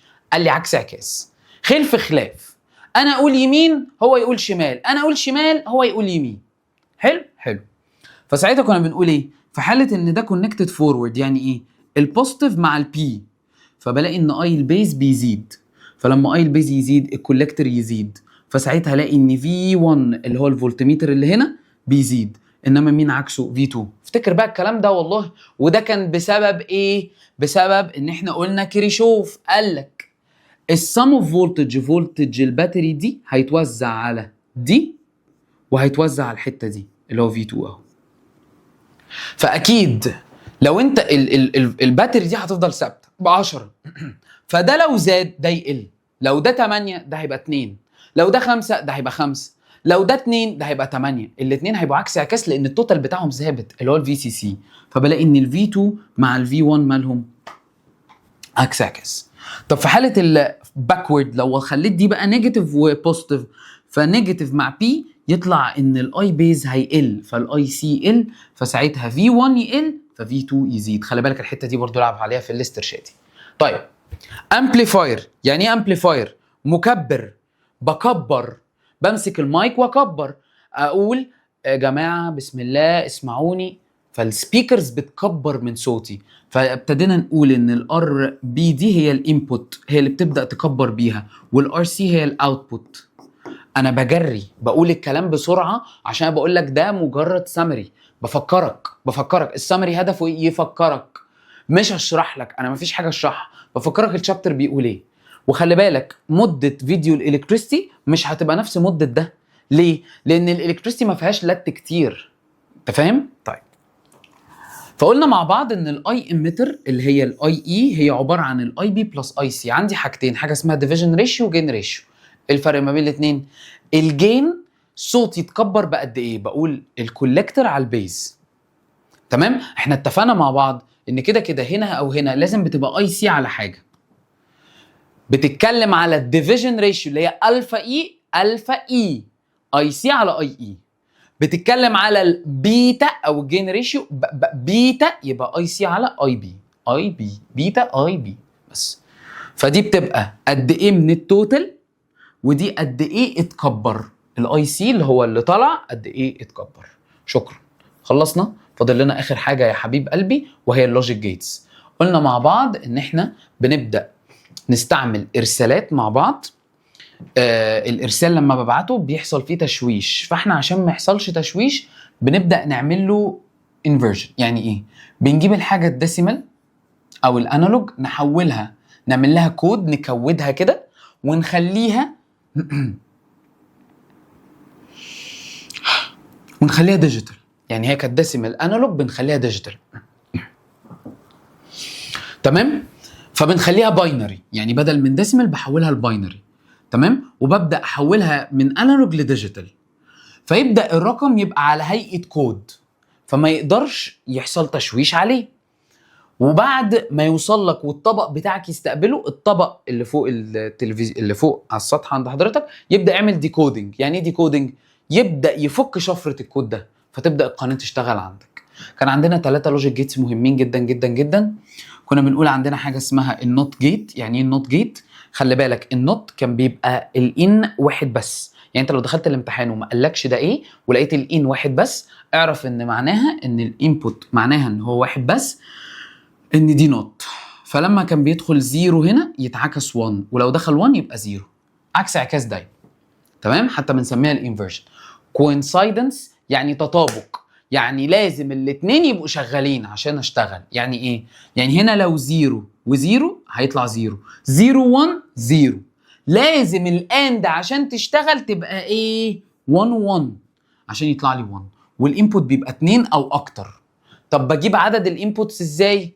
عدد قصدي التروث تيبل ده ازاي؟ كنا بنقول 2 باور الانبوت. يعني لو عندي بدل A و B بقى عندي A و B و C و D، يبقى هعمل 2 باور 4، يبقى عندي كام اوتبوت؟ 16 اوتبوت. تمام؟ طيب فهي دي الفكره. اخر واحده الاوبشناليتي اللي هي الاور جيت. اور جيت لو عندك واحد في اي انبوت هتشتغل. يعني لو هي 0 0 لا مش هتشتغل. طب لو هي 1 و 0 0 1 1 1 هتشتغل. 1 و 7000 0 هتشتغل. دي الاور، وبتبقى برضو 2 or more inputs. انا كده يعني تقريبا فكرتك بالمنهج كله. شكرا حقيقي حقيقي حقيقي لو انت بتتفرج على الفيديو ده، والتزم بالبلان اللي هنزلها لك في فيديو البرومو قلب اهو. وربنا معاكم يا رب ويوفقكم ويكتب لكم الخير. واتمنى يا رب يكون الفيديو ده فعلا فادك، فكرك بالتوبكس كده. احنا بنريفرش. انا ده مش شرح اللي هيعتمد عليه كشرح، انا بقول لك اهو هتتهان في امتحان اخر السنه. ده مش شرح، انا بعدي على كل بوينت كده وافكرك. الشرح بالتفصيل من يوم الاحد، مش بالتفصيل بمعنى بالتفصيل اللي هو كل صغيره وكبيره هنتكلم عليها، وهنحل قد كده في ليالي الامتحان، وهنحل امتحانات كتير. والله انا مش هحلك في ليالي الامتحانات، انا مش هسيبك، انا معاك وفي ظهرك لحد باب اللجنه. وان شاء الله هحاول اظبطها، وهتلاقيني بقول الكلام ده في البرومو، ان انا اعمل لك زوم ميتنج كل يوم ساعتين كده للناس اللي عندها اسئله، تجمع اسئلتها وندخل نشوفها مع بعض. اتمنى يا رب يكون الفيديو ده فادك. انا لميت لك وعملت سامري. عارف يعني ايه سامري؟ يعني فكرتك كده، فكرتك. ده مش فيديو يشرح لك ويلخص، ده ملخص. بفكرك قاعد معايا كده ماسك الكتاب بتنعنش. هينزل لك يوم امتحان الكيمستري بالليل ان شاء الله، عشان تفتكر كده المودرن كانت بتتكلم عن ايه وتجهز لي. انا لما يبقى عندي من الخميس للاربع ده انا ابقى مبسوط جدا. ليه؟ انت خدت الوقت ده كله بتفتح الفيزيكس كل يوم، حتى يا باشا لو ساعه. ان شاء الله الفيديو ده ان شاء الله يعني مش هيكسيد الساعتين. ساعتين ونص. فانا المودرن كلها في ساعتين ونص، دي حاجه كويسه جدا صح؟ ده احنا عاملين شرح كامل في 7 ساعات. انما لو في حاجه واقفه معاك ارجع لها بقى من ال7 ساعات. تمام؟ توفيق. اشوفك في احسن الاماكن. قلوب كتير. سلام.